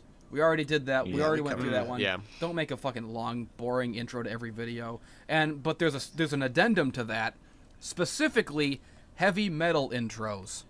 Yeah. I love heavy metal. Unless you're Maddox and you're gonna play it through the whole video. Everyone, It's funny. yeah, everyone loves heavy metal. It's great, and we all love it. But something about putting heavy metal in the intro, like as a part of your gimmick, just seems so desperate to me. I have never really watched much of Spoonie's content. I know a lot of you guys are fans, but I went back and watched the beginning of some of his Final Fantasy VIII ones. He's got this really shitty animation and this like horrible metal intro that goes on for like a minute, and it was like a nightmare. I could barely sit through it. But like that at the time, I'm sure it was like awesome. This was like, holy shit, he's got an animated intro. This is fucking insane. But like now, with the standards we have today, it was and not Is it good. a every metal metal intro is I don't think always. he has a metal intro. Well, it was rock and roll at the very least. Well, Sounded Every fine. metal I intro like that is intro. always like just a chugging like basic ass riff. Like Yeah. I think specifically the only what guy I'm, who what I'm basing this off of is Yeah. one of the worst ones that I ever saw was back in the That Guy with the Glasses forum days,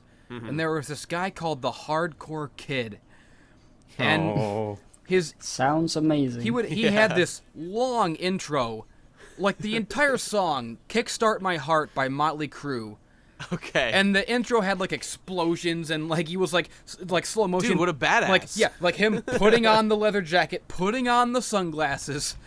Yeah. That's another one. Putting on. Did he the evolve clothes into in the Razor intro. Fist later on? He might have. All right. He might have lost All right. some weight and became Razor Fist. I'm just gonna go ahead and set down a fucking rule when it comes to intro songs. Okay. All right. If it's more than 5 seconds long, then here's the rule: it has to be an original song made by a professional musician. Yeah.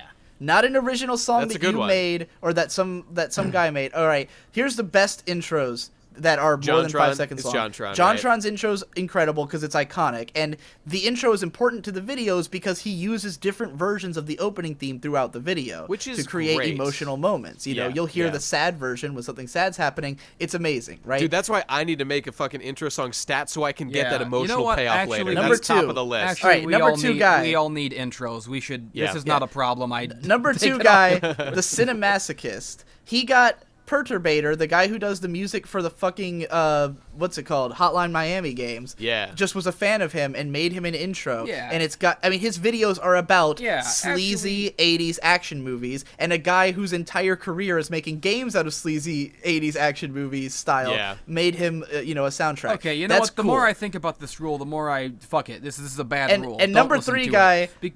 there's only one guy who's done the metal intro justifiably, and that's Good Bad Flicks, because the band Psycho Stick made him an intro, and they actually know how to play that style. And hey, here's a rule for intros that I have, especially if your song is loud and energetic, is how it then fades out like in the middle of a verse.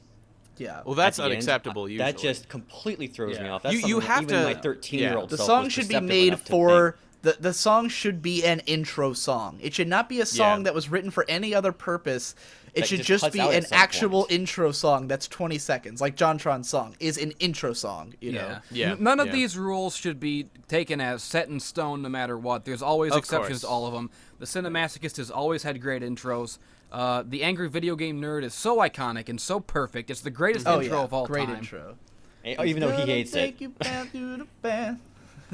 He hates it. He hates which it? is sad. That is sad. Well, I don't know does. if he hates it, but he's gotten very sick of it, which is Well, why he of course stopped he using is. it You're doing like it for a year 10 or Of two. course fucking he's gotten years or sick of whatever. it, but whatever. Yeah. Yeah, you guys, if you think that if you disagree with any of our rules, prove us wrong, or just No, fuck you don't. us, You don't have. You care. don't have to you prove know- us wrong because they're not set in stone in any way. They're just things that they're just pet go peeves. against the grain. All right, Jesse, you got any Just more? don't care what we Yeah, think. let's move on. I got tons more. Oh my god, how we might have to split how this many into more, two different really? podcasts, because I also wanted to talk about review rules that reviewers Lord. have about shows. Yeah, just- and the longer how we many go, more the do more you we run have? the risk of technical failures. So we should probably split this We're up. about halfway through my list. Is anybody at risk of technical failure right now? I'm not. Who really knows? worried Anyone about might it. lose power. Their computer might lock up. You never know. I'm not worried about that. Jesse, The economy continue may with your, collapse. All right. Yeah. The next thing on the list is guys who only do negative reviews and or shows based around just cynicism in general. That's why the mysterious Mr. Enter is the greatest creator on YouTube. Actually, I don't even know if I've actually never watched any of his videos. To be fair, he does do videos on good things. Does he? as Well, as good for bad. him. If the basis of your show is I'm Mr. Angry Hate Guy, I hate everything and I rant. We're just talking about does that I hate everything guy? Yeah. I mean, I've actually haven't watched any of his videos that weren't about the Daddy Derek shit. Well, you know, so I it's don't know if it's interesting. like that. Because Oh yeah. Speaking of I hate everything, don't have an rule. Don't have an avatar that looks completely hideous and no one Don't wants to have a ever look at. disgusting, repulsive avatar. That's a good rule. Yeah, don't do that. well, Even though he's doing well despite it, but whatever. It's ironic. The best I hate everything video is the one video that's I love everything and it's for Star Wars where he's actually being Oh, yeah? positive. Maybe that's a personal thing. I don't know. I just much prefer positive. Maybe videos it's to a negative prodigal ones. son sort of thing where like you get used to him hating everything and then he finally does a positive and it's like, oh yes. Yeah, I just think that definitely- that negativity as a gimmick is played out. Agreed. Yeah. Agreed. I think you should. I think what it does is, like, if you're someone like the Angry Video Game Nerd, it worked for him because, like, it was all these weird games that no one's heard of, and it wasn't really him reviewing. Like, there was no, like, sense that you were watching his videos because you needed to hear his opinion on this game. It was about the game, you know. And For the most part, his anger was deserved. Like, it was an actual frustrating experience. Right, but I think guys like JonTron and stuff, like, they do well with that because, like, just JonTron mostly plays, like, shitty games or watches shitty movies, but it works out because of the fact that he's it's about the thing. It's not about the review. It's not about his opinion of it. And if you're an opinion reviewer like I Hate Everything, then it's like, we don't have any metric for what you actually value.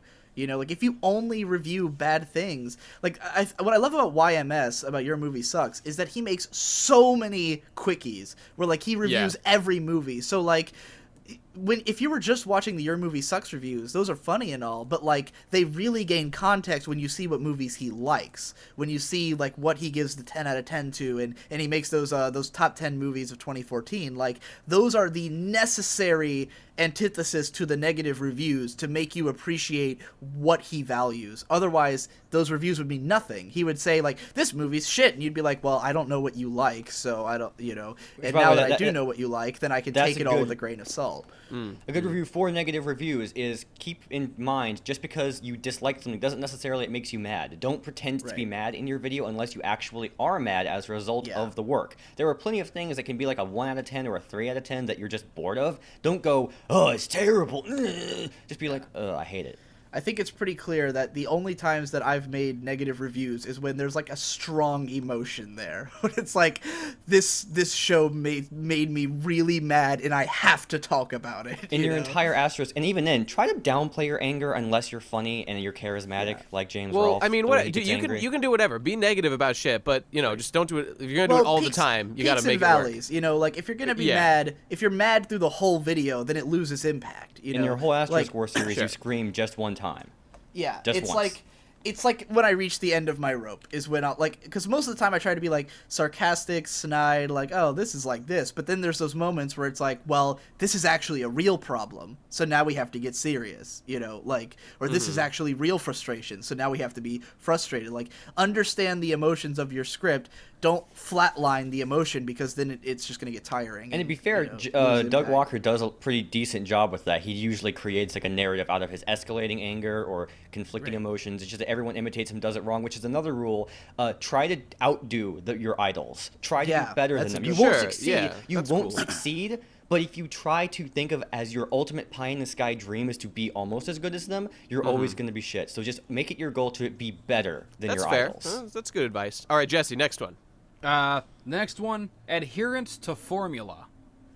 Sure, yeah. We were kind of talking about that. If you're doing reviews, every couple of reviews, change it up. Don't just be doing the same shit for fucking 5 years. Yeah. All my videos are different. That's why I'm the greatest of all time. Unless your formula is so loose that it, like... Well, like in that case, you're changing it up intrinsically anyways. Like, with someone like YMS, all the videos are, like, you know, it's always 20-minute chunks and we're going through the movie, but, like, he'll work the context in different ways, you know? It's never like, here's the part where I talk about the history, and here's the part where I talk about this. It's like, it's all... Each video is its own unique animal. And, you know, if you have, like, a formula that you stick to real hard, then, okay, then people are going to watch you for that. But if you ever change things, you run the risk of them, like, not giving a shit about you and then just being like, well, fuck this isn't what I signed up for, I'm out. You know, you're not getting them attached to you as much as your content. Everybody go watch my Super Mario Brothers 3 review, my SimCity review, and my Hello Kitty review.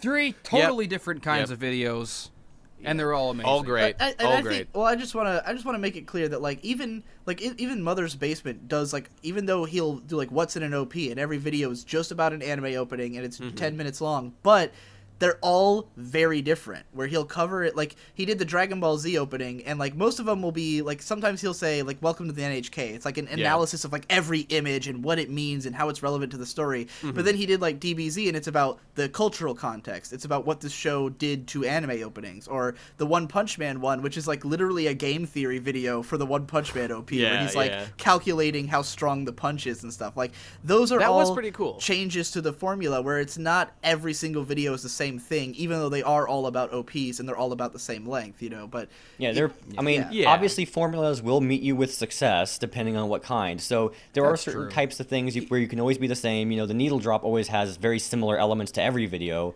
Zero punctuation always has similar elements to every video. These are but not they're rules. Carefully selected elements. These are not rules that will make you all. These are not rules that will make people successful video creators. No, these, don't these follow are rules. any of these You know rules what? if You know want what to be this reminds me successful. of? There's this book that me and Ben read called "How Not to Write a Novel," and no one in the world agrees on how to write a good book, but there are tons of things people agree on to never ever do if you want your book to sell book one. And like this is similar. I think the thing is I think when formula becomes dangerous is when it's specific. Like if you do your videos where you talk about the story and then talk about the characters and then talk about this and you try to apply that to everything, you've failed. And I hate my anime list reviews because they encourage that. Like the format of the website is that you score each element and then your overall score is meant to be like the summation of those. And I've written a lot of reviews in this style back in the day, so I know exactly where its failings are, which is that, again, you can't apply it to every show. You can sometimes you can really talk about each individual thing and they're all pretty separate, but like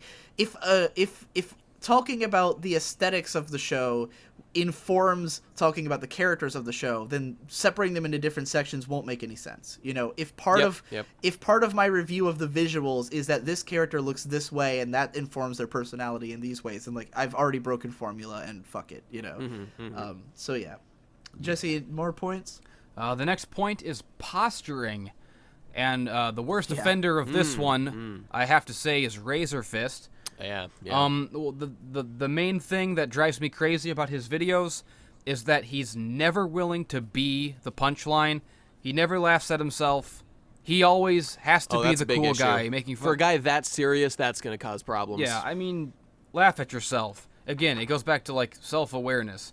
Most of my jokes, most of my videos are centered around me being the punchline. You know, I'm making light of the fact that I'm a big dumb idiot loser, and that to me is more funny than trying to seem like I'm the best guy ever. Yeah. Not throwing shade at Nate. Yeah. But Nate's videos do the same thing. It comes off as insecure to me to try to posture at like you're the best Nate's guy. videos always the idea of it is that it's all fake posturing. That like at some point he pulls back the curtain and it's actually some nerd, you know, where like the idea of the Girl in the Gone video is like, I used to be this weak piece of shit, and then I watched the show and it made me the best guy ever, you know, and like that's sort of the joke. I connect way easier with people who show that they can laugh at themselves. Nate, are you still there? You didn't have any reaction to us talking about you? He's Nate? dead. I killed him. Oh no. Oh no. You didn't have enough You self-awareness. think he went to the bathroom? All right, Jesse. Next point. Over-reliance on memes. Memes are a tool. They can be hilarious. Use them sparingly. Alright, do you mean memes as in memes from other things, or like just, you know, memes. Or is it okay to keep your own meme, like create your own meme? Oh man, creating your own memes is awesome. Everyone should. Because I love those. Those are well, cool. if you watched all the Nostalgia Critic, you would understand how those can be abused. Okay, well never mind. Don't do that either. Don't do anything. Yeah, Everything don't is use too many memes or too many references. Yeah. A well-placed reference can be the funniest references. fucking joke ever, but if your script has them, I think they're like a very special silver bullet. Like if you can put just the right reference at the right moment, it can blow everything wide open. And there's something that may a lot seem of so things obvious that people. I want you to Sorry, talk, Given. You need, whenever you want to talk, you should. Yeah. Okay. What was I saying? Something about references. Yeah. A lot of the time, I see people making references as jokes in and of themselves. Yeah. Just like I'm drawing attention to the fact that I know about this thing, and that's the somehow, biggest one that comes to mind is I Love Compossible. I was gonna Yeah. say. Yeah, you know. like it's just it's meaningless, but it does. Oh man. It does get the views. It gets the kids all It happy. does. They They're love it like, like oh, they you love know it. my Yeah. thing. Of all of these rules that we've been like where Jesse was saying these won't necessarily make you a famous YouTuber, they'll make you a good one. This This one is will. the number one rule to break if you just want free hits. Yeah. Make Yeah. references to everything, load your video with memes, and all the put Sans and Papyrus in the thumbnail of every fucking Yeah. video, Yep. regardless of whether you're talking about Just anything. And Shrek for good measure. measure. Anything that's popular or noteworthy, Sans or Papyrus a meme, and Shrek. Throw it in there, and then some Illuminati triangles in there. That'll and get the you reason what it you works is because for some reason people don't understand that the internet is a place where everything you like 1,000 other people like as well. For some reason, everyone thinks that if you make a reference to something and they get that reference, it's like a special connection. Like, oh my god, you referenced a meme I've heard of. And it's like, yeah, everyone's heard of it. That's dude. why It's that's why I like to think, and I take pride in the fact that many of my references are so obscure that only three people will get them. Yeah. Well, that's the thing about good references is like a good reference can make sense even if you have no idea what it means or what it's referencing. Context. It just is a thing that you said, and it's cool. Now, there's one other rule about doing references that when I explain it, it's going to seem so obvious, but the nostalgia critic himself continues to break it. At least a couple years ago, back when I was still watching him. In general, this is what a lot of nostalgia critic does. He will show a clip and be like, "Wow, that's just like such and such." Then he will show the clip again and then show such and such. That's you're not even doing the structure of referencing something correctly if you explain it first. Yeah. So just throwing that out there. Don't do that either. While we're on the subject of references, I'm gonna. This is just a flash forward to what the future of this conversation will be. God, I'm in a nightmare. It's still going. One of the rules that a lot of people apply towards the things that they review is that reference comedy is somehow the lowest form of comedy. Did anyone else get cut off? You cut out. You said is that completely cut out? Eddie. What? Am I here? Repeat that if you would, just please. missed your sentence. Okay, what I was gonna say is for some reason people think that reference comedy is the lowest form of comedy, and they never explain why. It's just something people seem to think, right? And I think that like Lucky Star proves that that's not true. And there's a great scene where it's an Initial D reference where the suddenly the animation style becomes Initial D and the characters start racing down the road. If you have no idea what it's referencing, it's still hilarious because for some reason the animation style completely changes. They went in on that joke so hard that you're gonna appreciate it no matter what. It's not like they just cut to an Initial D clip and was like, "Isn't it funny? We're doing something sort of similar to that right now." Right. Like if you've never seen Initial D, you'll still be like, "What the fuck is happening?" The animation style's totally different. The music's totally different. This is hilarious, you know. But if you have seen Initial D, then you're like, "Oh my god, it's Initial D!" Multi-track drifting. Holy shit. Yeah. And so, like, I think references can not only can they work on multiple levels, but also for the people who do get the reference, it can be fucking hilarious. Like people are always like, "Oh, reference is the lowest form of comedy because it relies on another work and like not everyone gets it." And it's like, yeah, but if you do get it and it makes, guess what? Here's what's good comedy. If it makes you laugh, it's good comedy. If it doesn't, like, a reference has the ability to make people laugh for like totally different reasons. So if you do it well, that's pretty cool. That's a double layer. The worst thing about every review of comedy is for some reason everyone thinks that comedy has all these really strict rules. And every time someone does a comedy review, they're like, "Comedy is the hardest thing to get right. We all really have to make it like this." King of the Hill episode where Bobby goes to school to try to learn how to do comedy by the book, and it doesn't work out, folks. Nobody laughs. He has to pull out the fart jokes. You know? Every fucking video where someone reviews a comedy, they always have to have like this long like speech about how comedy is so different from drama and you have to judge it on a different scale and this is the right kind of humor, this is the wrong. If it makes you laugh, it's funny and it's good comedy. There's a million ways that you can accomplish that, but trying to be like, "Oh, well, if this kind of comedy is never funny." Except it is all the time. References are often funny. Yeah, they're the easiest one to fuck up, but like they're very often hilarious, you know. Family Guy's references are funny. They animate ridiculous shit, you know. Fun, I like it. Hardest I've laughed so far this year was Jesse's in a like analysis video or review. Jesse did the video about the Christmas specials, and he has this like long lead up. I won't even spoil the line, but it's too, you know, you'll know it if you see it. What was this involving? I don't remember the... All right, fine. He was telling this whole story about Helga in the Christmas special of Hey Arnold, and the whole thing is she's trying to get these shoes, and then like she has this whole moral conundrum about whether she should give the shoes to this other person or keep them for herself, and like Jesse frames this whole thing, and then he says she is truly drowning in footwear, and that was pretty great. The way it all led up to it was so perfect. I was very proud of that one. It was a well-constructed bit in a well-constructed video. And it's a reference. And if people haven't been around on your channel long enough to know what drowning in footwear is, then they won't get it. But, like, it's not intrusive, you know. It's just something that you'll get more if you know the reference, and it's fucking hilarious. And even if you don't get the reference, I added in that few seconds of, like, wind howling and, like, the Aaron Hansen, like, that's not fucking funny. So even if you don't get it, then that's also part of the joke. Mm-hmm. Right. That's how that's what it means to be a comedy genius, people. You gotta bang on all cylinders. Okay. All right. Next rule. Somebody mentioned Kim Possible, which made me add a new one right on the fly here, which is having editors. Edit your own shit, goddammit. Have some pride in your fucking art, and edit your goddamn own videos. You can if except for me. Well, fuck. That's the thing, though. Kim, it's like people when we talk about I Love Kim Possible a lot, you can't judge like her content as if it's like her just making it. You can't say like, wow, Kim makes great videos. Well, you have to say like her videos on her channel are clearly the work of a lot of people putting in time to make a video. Here's what it comes down to for me. Like, I hate editing more than anything in the goddamn world. Yeah. But the reason I do it is because I have so much pride and vision in my work.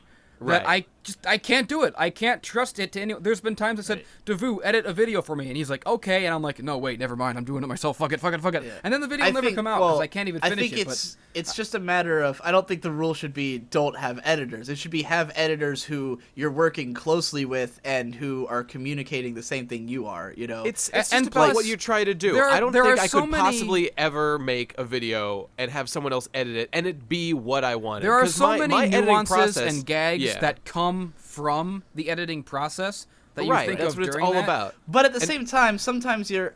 to me, it's not a matter of, like, I'm handing off my thing to someone else and they're doing something. It's more like, I mean, if you're a musician and you're in a band and you don't play all the instruments, then that means that every song is the collaborative effort of you and 3 other people. Sure, and there's nothing wrong with that. And, like, with my videos, because I hate editing, and I will just not make the video as good as it should be because I don't want to edit it. I just won't do it. Like, if there's something that I know that if I spent 40 hours on it, it could be fine, but, like, there's no way I'm going to spend 40 hours on it, then, I won't write my videos in a way that requires that. But I know that the Devu can take, like, he finds the jokes that I don't even take the time to look for, you know, because he'll see the show so many times, and he'll edit the video in such a way where he'll make the characters make certain facial expressions when I say something that always is hilarious, and it's something I would never have looked out for, I would never have found. So, like, I think I think taking editors is fine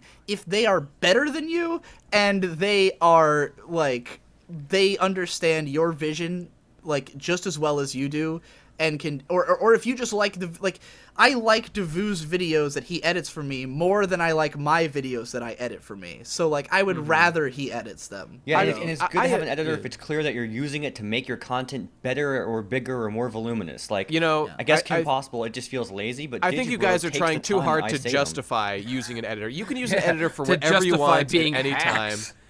I mean, it's just about what you want your shit to be. If you just want to have people make your shit for you and you just want to produce collaborative works, that's fine. I completely understand Jesse not wanting other people to edit his videos because the editing is often hilarious and has great stuff in it. But, like, if you're like me and you are just not good at editing, then maybe consider having someone who is good, you know, doing it with you. Well, I mean, I think most of us agree that I'm one of the better editor among us. And even I'm willing to say that I don't think it's necessary to... I don't even think...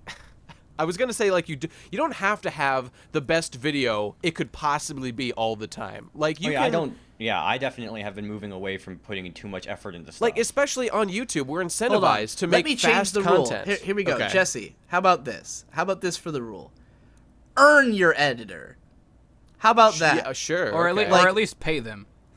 Well, yeah, you gotta pay your editors if you're making money. Well, yeah, if you're making money, you should be paying them. But what I mean by earn them is, I don't think KP does any work on her videos. I think the editors do all the work. That's true. Like, I remember specifically watching a video going, well, at least this is well animated. What I hate is like how popular she personally seems to be for her videos that clearly aren't her. She didn't do it. She wrote the script and read it fucking not very well. Let's be honest. All right, Jesse, do your next point. Let's move on. Fuck. I had something else to say, but I can't even. Someone's got to edit this. We got to cut that out. I don't want to. Nobody here listen to what I said. Ignore that. The next one is things that everyone has already fucking reviewed. Redundancy. Don't. Right. That's just don't do it. And the next 4 points are all actually redundant in themselves, so I'm gonna group them together. He's a hypocrite. Yeah. I'm grouping these together. Blank is overrated reviews. Controversial opinion reviews. Audience straw man bullshit. Just in general, basing your review on other people's opinions. Don't do it. Right. It's obnoxious and it's gay. I hate a fucking review reviews. should be your thoughts and no one else's. I actually had a video that was going to come out about this same subject, but I got to the editing process and I didn't feel like doing it, and I refused to hire an editor. So you made me realize happen. another one that I want people to do, which is oh shit, I lost track of it. Oh yeah, don't do this thing where you're afraid of having your opinion polluted by watching other people's reviews. Oh, yeah. Watch everyone else's reviews. Right. Because if you do, people always say, oh, well, I guess I get it for, a guy like Yahtzee, where, again, it's really about his, very carefully curated style of opinion. Then, if you're watching the video because you want to hear that guy's thoughts and, nothing but that, then I can see it. But, if someone puts out a review 5 years late for a show, or even 5 months late for a show, 5 weeks, if everyone else has already reviewed it, watch all of their reviews and make sure that someone hasn't said what you're about to say. Oh, right, or else you're just wasting everyone's time, especially your own. Have something new to say. Don't just say the same thing everybody else said. And you know what? I'm glad we brought this up, because this was a big reason why I was inspired to make my Gurren Lagann video, because every single video I ever saw has these disgusting little it's good, but there's all this obviously unnecessary shit. There's all these little it's not that smart, and all the ironic thing is these people weren't that smart because they couldn't see the incredibly obvious shit that all of us did when we watched it.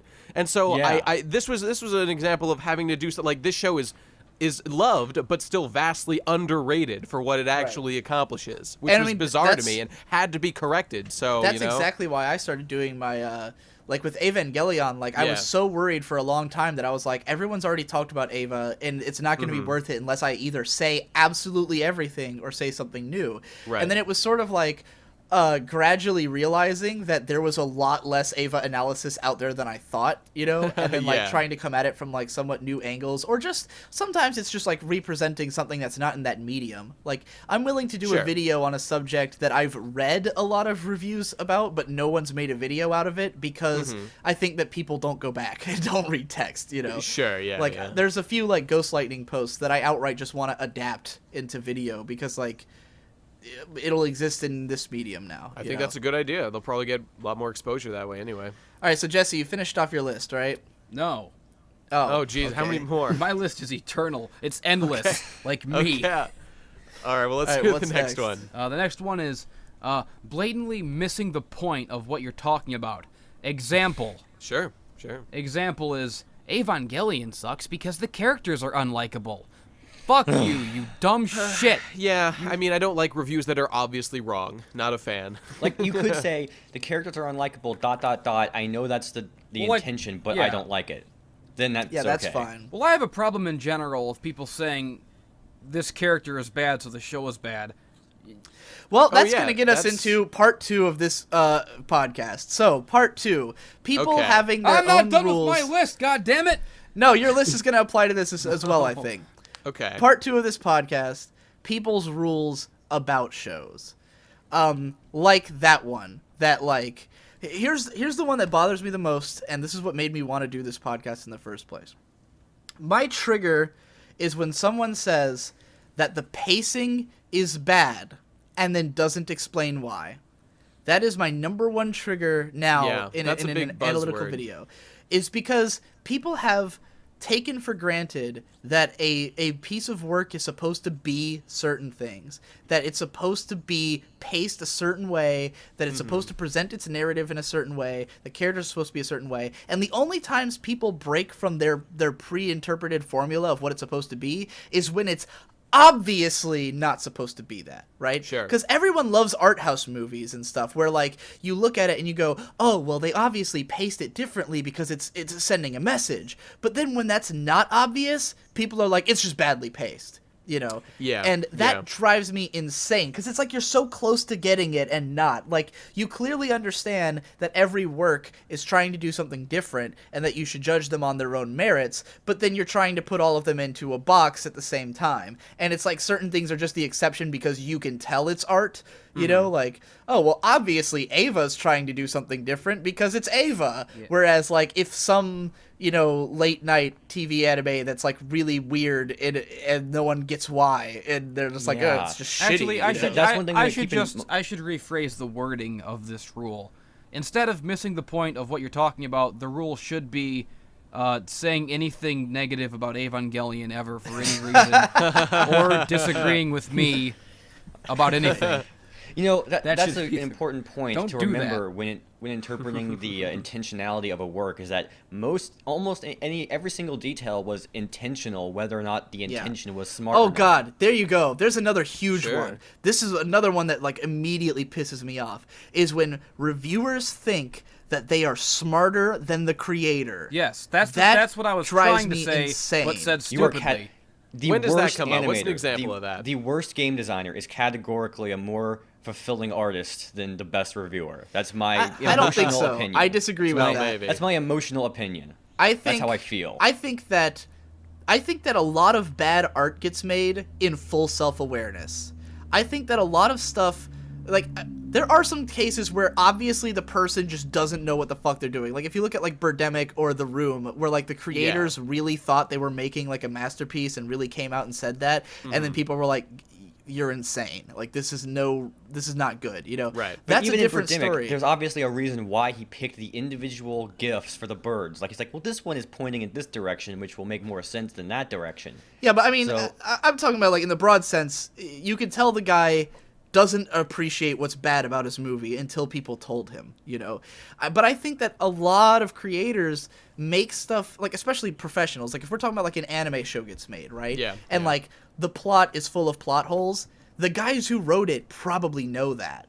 Like, they are professional writers who are in the industry. They're not trying to write a 10 out of 10 every time. They're trying to write something. And, like, you know, okay, like, I have this video series on the Asterisk War, right? And there's a bunch of parts in there where I talk about how, like, my problems with A1 Studio. But my problem is never that I think they're ignorant of these issues. I think they know exactly what they're making.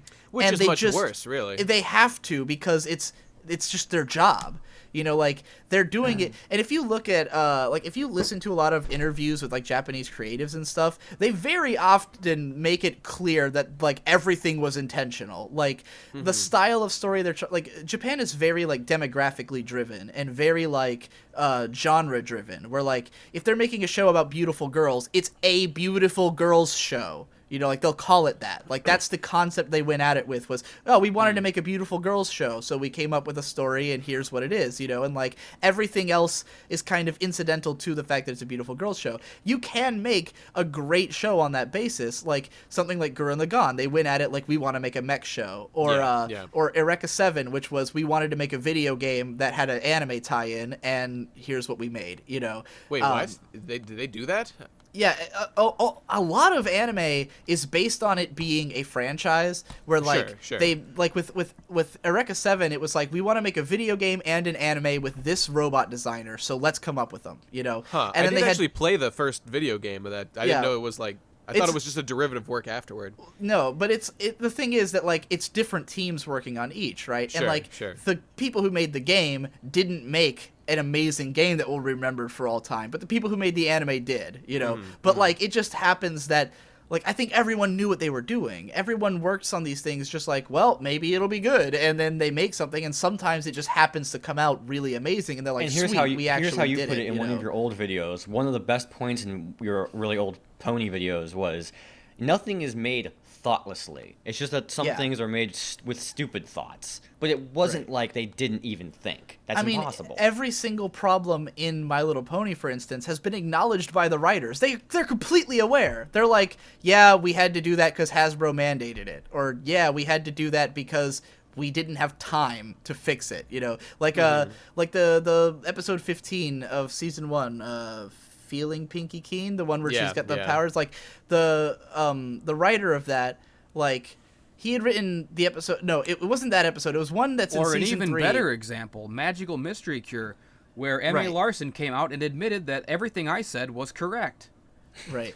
Well, he wanted it to be 2 episodes. He just couldn't fit it in. The one I want to talk about, specifically said, Drowning in Horseshoes, the greatest reviewer in history. But I'm not just talking about, like, studio mandates. There was one where it was the guy who wrote this one episode that was, I think it was something from season 3, but it's a really shitty episode where the ending was, like, really confusing and backwards.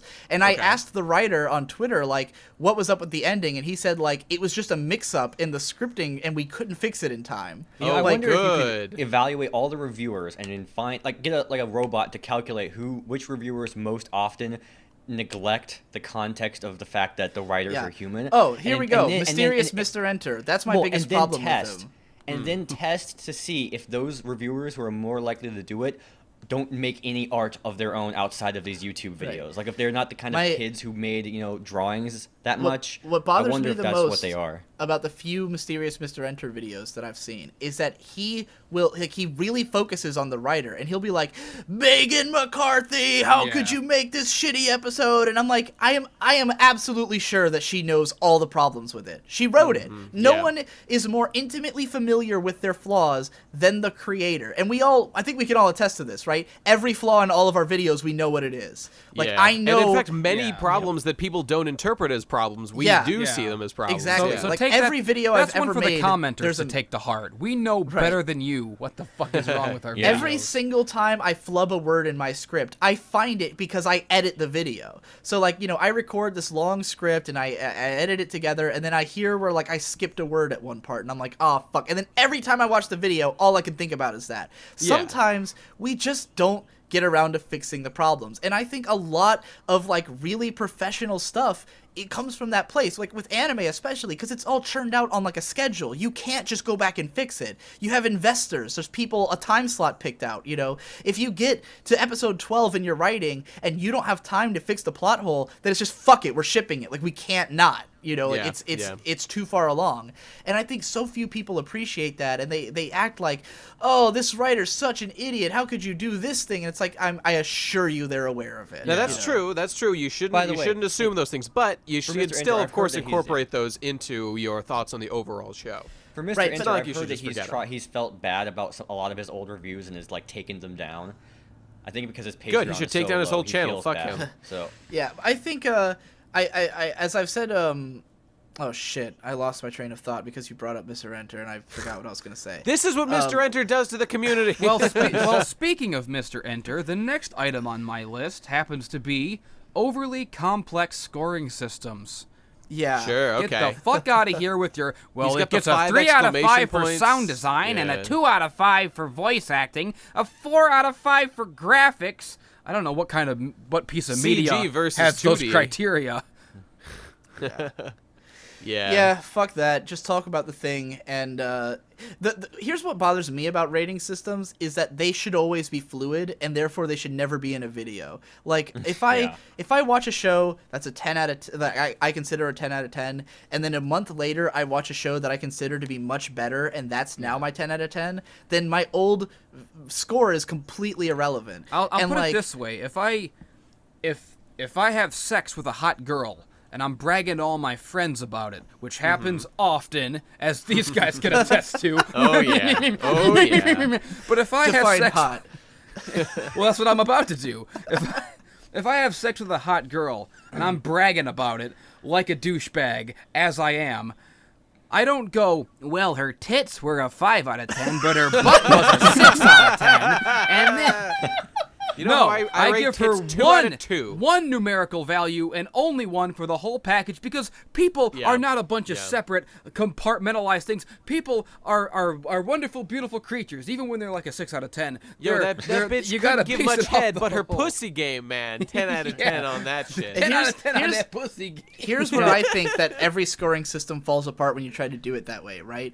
Because at some point, and on my anime list, one of the scores that it's like sound, video, character story, and then enjoyment. And enjoyment is such a weird thing because then overall I loved the separate music, score, but overall right? enjoyment was pretty shit. Yeah, but here's the thing. To me, enjoyment really means context, right? And here's the thing. If I watch a show like, let's say, Lucky Star again, and the context is super important to why I like the show, and then another show that I still think is amazing, but there's no context into why. What if I watch a show with all my best friends and I give it a 10 out of 10 versus someone else who watched a show alone and they had just been shot and they're currently bleeding out? Okay, his enjoyment was a 0. Didn't like the show. I think the thing is, I think that's another one of those cases of being so close to getting it but not quite, where it's you get that there's an ephemeral factor to why you like stuff, but you try to then define that, and it's those scores mean nothing. The context should not have a score. It should just be a part of why you like the thing. The context is inseparable from the work. But I don't think if I watched Kaiba and it didn't have any special additional context score, so that's just a 0, and then Lucky Star it's a 10, and then it's am I supposed to weight that against the other? Am I supposed to go story 9, characters 9, art 9, sound 9, context 0, and then take the average of that and it completely fucks up the score? It's no, it's you've indefinable. Getting towards something about just the general consumption of media and sorting your feelings on it that has been one of the best things that you've indirectly taught me is do not hold on to your opinions. Don't hold them as precious. Let them flip at the drop of a hat because it's way more satisfying. Oh man, that's also another... Once someone, especially an amateur reviewer, gives something a 10, they feel an obligation. I used to feel an obligation to make sure that I always continue to like it. And if there was any doubt, I would start rationalizing to myself, it has to still be a 10. It has to be. That's the danger of the rating Nothing system. is worse to me than when someone has a narrative opinion that has clearly been too long in the works. When you like you said, they have their favorite anime that they watched 5 years ago, and they continue to compare everything to that, even though if they watched it again, then they have to I've seen it where people rewatch something and immediately realize they don't love it as much as they did before, but because they gave it a 10 once, they don't want to admit they were wrong before. And so they keep talking about it I don't like it as much now, but it's still the greatest thing. Well, I think part of it is feeling like they don't want to be wrong, but I think more importantly, it's the feeling of they have an obligation to be loyal. They don't want to abandon it. But for example, you did a full playthrough with your brother on Sonic Adventure 2 Battle. And it was your favorite game as a kid. And a lot of people remember that game very fondly, even though it's objectively shit. You have no trouble reconciling the fact that you think it's a terrible game now, but you thought it was an amazing game then, and you can simultaneously appreciate your nostalgia for it while also hating it. You don't have to continue to say it's good in order to enjoy your nostalgia for it. And it's so much more satisfying to just let your favorite stuff change constantly. Movie Bob's favorite game is still Super Mario Brothers 3, and I'm like, are you fucking kidding? I don't care that you have your favorite game forever. The idea that your favorites change constantly pretty boring. I think it's interesting. I think it's both possible and probable to actually have a favorite forever if it's just something that's so special to you. And that's why letting you I think that if you were to rewatch any show you gave a 10 and you didn't like it as much, you would have no trouble, hesitation giving it an 8 or a 7. Yeah. And you would totally take things off your favorites list, rearrange it, which is why the fact that K-On! Has been at your top for 5 years is so impressive. It has not been up there for 5 years. But it's faltered here. It's been a little while. It's been for 3 or 4 years. It wasn't even when I first watched it. I didn't even consider it my favorite show of that year. I actually... Well, however many years it is, it's very impressive that it actually has managed to regain that position. Yeah, it's I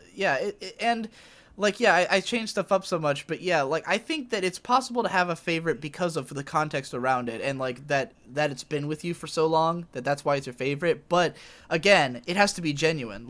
My friend Ghost Lightning, his favorite anime has been Super Dimensional Fortress Macross for 27 years or something like that. But he rewatches it all the time and reaffirms his feelings and finds new reasons that it's his favorite and recontextualizes it and has all these different reasons. Whereas everything everything else in his favorites list changes all the time. You know, it'll be like, oh, I just watched Utena, and now that's my number 2 because you I have can't to ask believe it's yourself real. a question though: is it even possible that show he could learn something about it, or that something else would like beat it out, considering all the investment he's now put into loving that show? That's the thing. I think that's valid though. Like I don't think it's that he's blind. Like he's very openly admitting like I don't expect anyone else to feel this way, but here's why I feel this way. It's not like you're not allowed to do that or anything. Like there's so much to why he likes it that he can go on and on and on all day. Like I've listened to him talk for hours about Macross, you know. And of course, it gets worse when like a fan community. This is a more recently exacerbated problem when fan communities show up on Tumblr. And oh god, let's not even get into fan communities. That's a whole other. Well, the point is, it makes people even more invested, and it means that like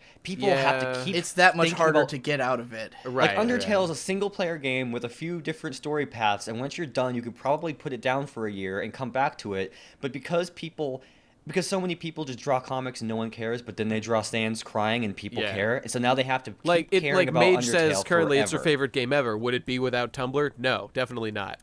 Well, it would be my favorite game, but I wouldn't keep. Yeah, it's a matter of you get trapped all the time. You get trapped in the idea that you're a fan of this thing, and that's like it becomes. I think the problem is just people taking things as their identity, like identifying themselves as a fan. Right, and I think that's how so many of those nostalgia things stick around for so long. Is like that. Like, because my ex-girlfriend was pretty bad about this, where she like everything she liked as a kid was still perfect to her because she liked it as a kid. But then I would like literally watch her like rewatch something with her and like see the realization that I don't care about this anymore, but then she couldn't like admit it to herself because that was rough for me when I rewatched Pooh's Grand Adventure recently. That's a movie that had a lot of meaning to me and kind of shitty, kind of not that good. But like people just don't get it, which is why they like when you stopped being interested in My Little Pony that much, people were like, "You are betraying your identity. You are betraying the thing. How you are fucked up is that? Our entire religion. You must, if you no longer like this My Little Pony show that much, it's not a matter of everything we knew about you must have been a lie as well. You must be losing your grip on your sanity. They couldn't understand that you could just move on to a different show. I've had so many people like think that I became like a depressed and different person just because I don't watch the same cartoons anymore. All right, Jesse, what else is on your list? Let's see. The next one is Flash over Substance. John Tron, what have you become? These days he's the prime example of that. You know what? I'm gonna say not just sometimes. It's not just Flash over Substance, because I think JonTron was always mostly like flashy jokes. Sure. But do it right. Like if you're gonna have like take into consideration what your production values mean. Like I've been saying this a lot, how JonTron, his set does not look like a house anyone would live in.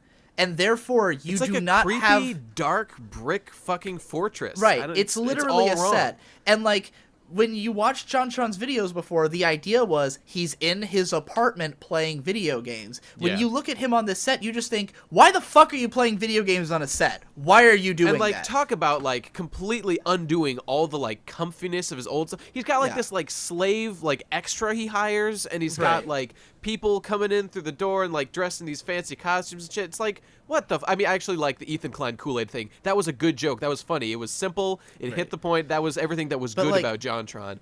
He'll do these funny guy. He'll use these like HD cameras and stuff and like have them like do these slow pans across. Pans are not funny. It's too much. You know, like wide angle shots are not funny. Yeah, the close-up shaky cam zoom in on the face. That's funny. Like that's good stuff. And it was like nothing will ever be funnier than like, oh my god, and the camera just zooming in on him like making this facial expression. Like the face is funny, the camera mimics the joke.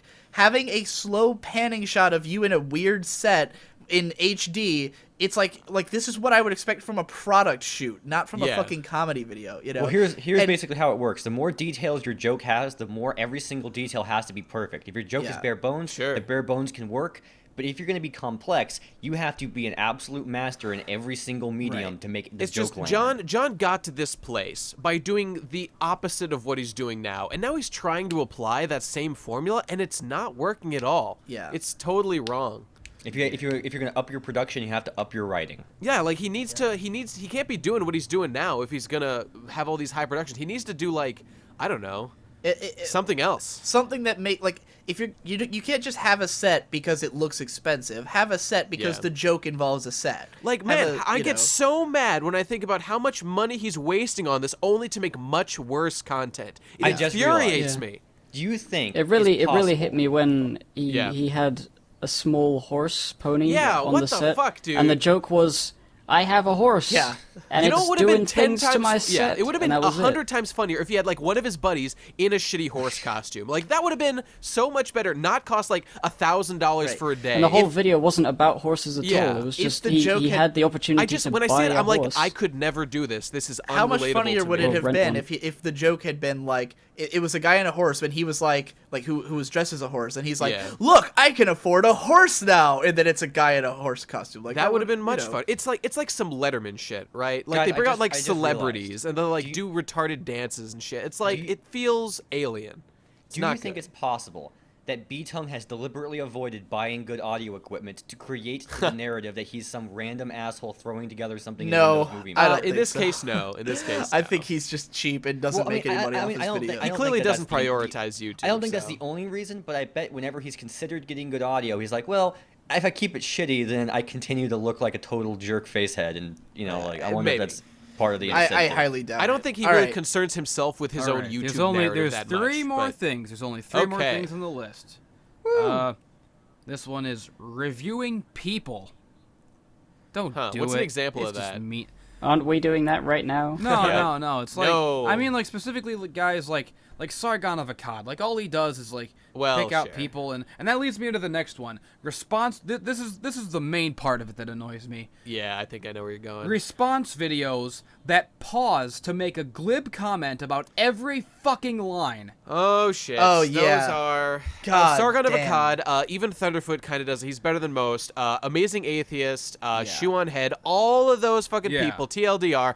That it is the laziest, like snarkiest, most asshole way you can possibly do it. Sometimes it's funny. I admit it. I've watched a lot. Sometimes they're funny, especially like when I agree with them and I'm like, hey, yeah, fuck those guys. They're completely wrong. I don't give a shit about their opinion. Like it feels good, but it's intellectually bankrupt to act like the other person is you're just mischaracterizing everything they're doing. You're acting like your opinion is the only one that has any value, and the other people are obviously objectively it's just wrong. So inherently it's retarded. Smug and like self-satisfied. And all these people are like shooting over 100,000 subscribers because people eat it the fuck up. Oh my god! It's like the way that children communicate. Like you take everything a person says, you interrupt them and go, "Well, I know you are, but what am I? You fucking piece of shit." Yeah. Oh, and another thing, if you're gonna do it, one format that's especially bad is anytime you're talking, it's represented by a still image of your OC. Oh god, yeah. Everyone does that. Everyone does that. Now. One guy, one like 11-year-old kid be? made that for my Roller Coaster Tycoon 3 video. And I commented so politely that he like deleted all of his videos that were like that and apologized. And I'm like, that good on you. Great example. I hate everything. We were talking about that the other day. If you do the still image of your OC, and at least make it nice looking. YouTube is a fucking visual medium. You lazy goddamn hacks. Edit some everything shit. is especially funny because he's talking about Derek saying, I'm actually a decent person and I don't hate everything and I love my work, but the picture on screen is And I also want to say, like, I hate any like dehumanizing arguments. Like, assume even if someone says something that you completely disagree with, like, they probably have a reason and a background and like a reason that led them to that. And I understand being angry at people for being wrong and spreading misinformation, but like we're trying to have a the way forward is conversation. Like insulting people and making them look like idiots is not going to bring us closer to like YMS's response to Daddy Derek was perfect because he was like explaining to him, here's the things you've said that are wrong. He has this very calm demeanor, like I'm trying to explain it to you. He didn't just assume that everything was like obviously wrong. Like he didn't even need to explain it. He took the time and thought it out. It was good. Well, he clearly came from the perspective that YMS obviously thought Daddy Derek just is ignorant. Like he didn't come at it like this guy's an evil monster who's trying to fuck us out of our money. It's more like, Daddy Derek, you are ignorant. Which is don't very understand what you're doing to having us. Seen cool cat saves the kids. It's very understandable. Pretty obvious, I think a great example of this that happened to us just yesterday is the Gaming Badger, who was railing on like Devu and Jesse Wood just because they said things that he doesn't agree with, and therefore he presents them like they are fucking idiots and won't talk about it, and is all proud that Jesse blocked him on Twitter. And it's like, dude, you haven't. Yeah, you have fun dehumanized your opponent. Have fun being proud of the fact that you're an annoying moron and somebody hates you enough to block you. Have fun. Go ahead and frame that on your fucking wall. I want you to fucking frame it so that you can look at it every day and it can fucking remind you what a stupid piece of shit you are. You dumb motherfucker. The day that Endless Jess blocked you was the most important day of your life, and for me it was Tuesday, motherfucker. It's a good line. Wait, who are you talking about? I don't know. Gaming Badger. I don't know who that is. Let's move on real quick. I want to say I don't hate everybody who does that. I just think their videos are vapid. That's I just they're playing the game, man. They're hustling. So do whatever you got to do. Great minds discuss ideas. Average minds discuss events. Small minds discuss people. Was that Ellen Roosevelt or something? I think it was Ellen DeGeneres, actually. Yeah, in her leading role as Dory. All right, Jesse. Next, and the final, the final thing on my list, the number one worst thing that a reviewer can do. Best for last. Oh yeah. Listening to jerks on the internet tell you how to make your videos. Oh shit! Oh, it's a bombshell, people. And that's an example. You all failed. failed. That's a classic Jesse Wood self-aware kind of joke right there, and that's why he gets all the subs. That's why he gets the big bucks. All the subs. Yeah, although, word of advice, take everything we've said in this video very seriously, and please consider it, because I don't want to have to watch more shitty reviews. But you know what? I bet there are people who already suck that if they tried to follow this advice, for some reason it'll get even worse if they aren't true to their crappy selves. Please consider it. I'm not saying write down notes of everything we said and then do exactly that. I'm just saying, like, let this inform your overall idea of what a review is. It's all part of the artistic process. You put out the ideas that you think might work. You see how they do, and then you adjust, and you find better out yet, what works. just rip off all of us, because we're all great, and that's the only reason. Like Devu said earlier, the reason that the five of us are friends is that we all love one another's videos. Like the reason this friendship happened is because each of us were very big fans of what the others were doing, and so we all sort of became this like group. And the reason that like it's just that we all have the same ethos and we all sort of understand reviews in a similar way. We've even kind of tried to like introduce other people that like weren't that and just put them in here, and it just doesn't work out. They just leave, you know, because like I think you really need, if you want to impress us specifically, please follow the rules we've talked about, and maybe you'll become our best friend in the world. Hey, you'd be in the Pro Crastinators next time. That's your incentive to make videos that I want to watch. Maybe that's gonna decentivize them. I want to be with these fucking assholes now. Yeah, the egos are getting ridiculous right now. So I guess. By the way, I think this is our longest video, beating out episode 1 now. Yeah, maybe only by a little bit, but we pretty much covered what I wanted to say about reviewers having rules. I guess my rule is don't apply the same logic to everything. Like everything is made for its own unique purpose, and you should be looking for what is interesting and unique about that work. If you can watch a show and be like, well, the pacing sucked, it's like, by what metric? What are you comparing it to? What's the grounds here? I don't like it when people have like a very specific, this is what a show should be. Like, that is so narrow-minded and puts everything in such of a same formula and box that it really disturbs me. You need to talk about why what it attempted to do either succeeded or failed. And it's one thing to say in pacing, or in passing rather, that the pacing bothered me. Like, but if you're like writing a review or analysis, you have to justify that. You have to justify that belief, because that's the point of a review. The point of a review or analysis is not to state your opinions, because I don't give a fuck about your opinions. It's to justify your opinions. That's the purpose, you know.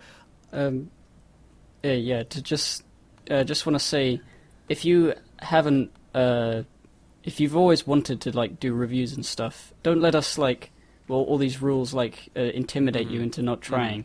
You're allowed to make a lot of mistakes, and make a load of shitty videos. Yeah, I mean, the only We way all to make have. good videos Eventually, is to make a if lot you of keep shitty trying ones. to improve, you will. Right. And, I think That's generally how it works. Of course, the number one thing is Yeah. do Just the don't videos you send them want to do. me. That's the thing. Make all Yeah. those shitty videos. Just don't make me watch them until you're confident in them. sure. Please. Yeah, I mean, I know it's obvious, but do the videos you want to do. Like, if you want to have an ultimate example, the new storyteller makes videos for himself and him alone, and he clearly really likes doing it. Is that Sonic guy? No, he's a guy who does. No, that's Gumby that reviews. Thomas the Tank Engine. Oh, that guy. Oh yeah, The cutest In the man on that Gumby guy. suit. Yeah. Yes. Yeah, Everyone He's go my watch it. favorite. What was his name? Say it again so everyone The can new go watch. storyteller. the new storyteller. The Go man who has subscribe to made that man. well over 10,000 Thomas the Tank Engine. He is the skits. most prolific person ever. He makes and, like and- 3 a day. It's And they're ridiculous. long. Yeah, And they're, edited. they're each like 2 hours. It's fucking. So, do what you want, because I think a lot of people just really like making boring videos, and if you just want to Yeah. come to terms with that, maybe you can learn how to embrace. I have no the things qualms that you with like. anybody who does something just because they want to, like, just because Right. it seems like But I did have you see- problems with people who want to be famous or they want to be Yeah. in the reviewer circles or they want to be just like their idols and then they completely misinterpret it and do Well, because you see, a bunch for of me, lazy the shit, number you know? one of my biggest incentives for being on this, for what I'm talking about here, is there's this guy who does really basic videos, very basic videos that tell me nothing, but then he also feels bad because he can't come up with ideas and he doesn't understand that he's like unsatisfied with his videos, but he's not trying to pursue something interesting. He What do thinks you he's do with supposed to people be like that, dude? You professional. tell them just like keep trying. I tell try him, new shit, dude. There was a great So- Ernest Hemingway think- quote that I just saw on Twitter today, which was, "If you think you want to be it was anyone who wants to be a writer but doesn't write doesn't." Sure. You know, if Sure. you think that if you think you want to be a writer but you don't like writing, don't try to write. And that's exactly what happened to me. We were discussing this last night that I didn't, for a long time I thought I was going to be a filmmaker. I thought I was going to be a novelist, and I really for like years put myself in that mindset that that's what I was going to do. And then I just didn't write. And at some point I woke up to the fact that like if I'm not writing, like everyone who is a good writer who writes like professionally, all they like to do is write.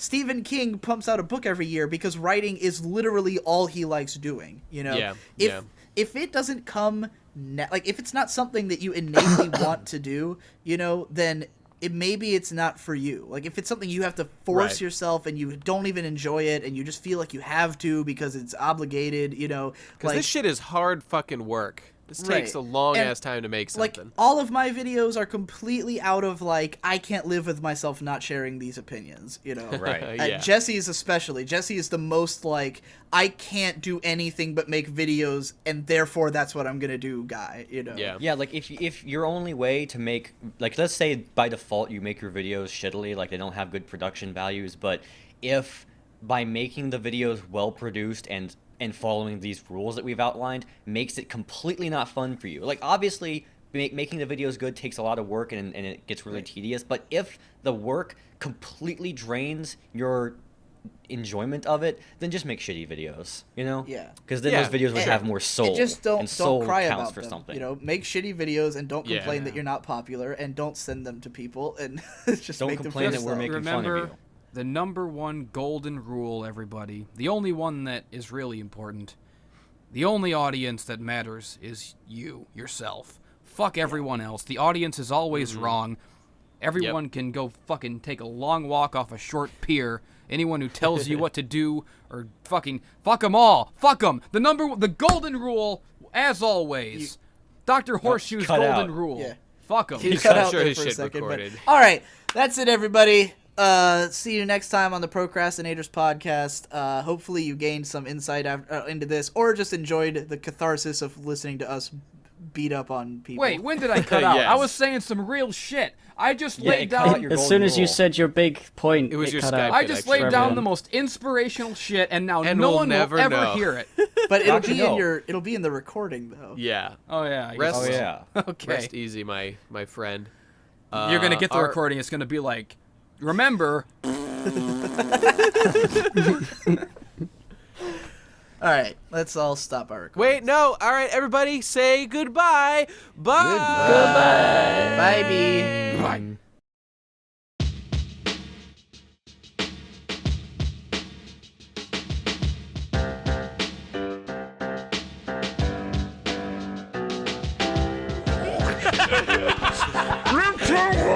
And then this part of the game is very, very serious. And then it cuts to him, and it's like, oh, what the hell? That was so awful. How do I get over this hill? Ugh. I'm just making fun of myself at this point, practically.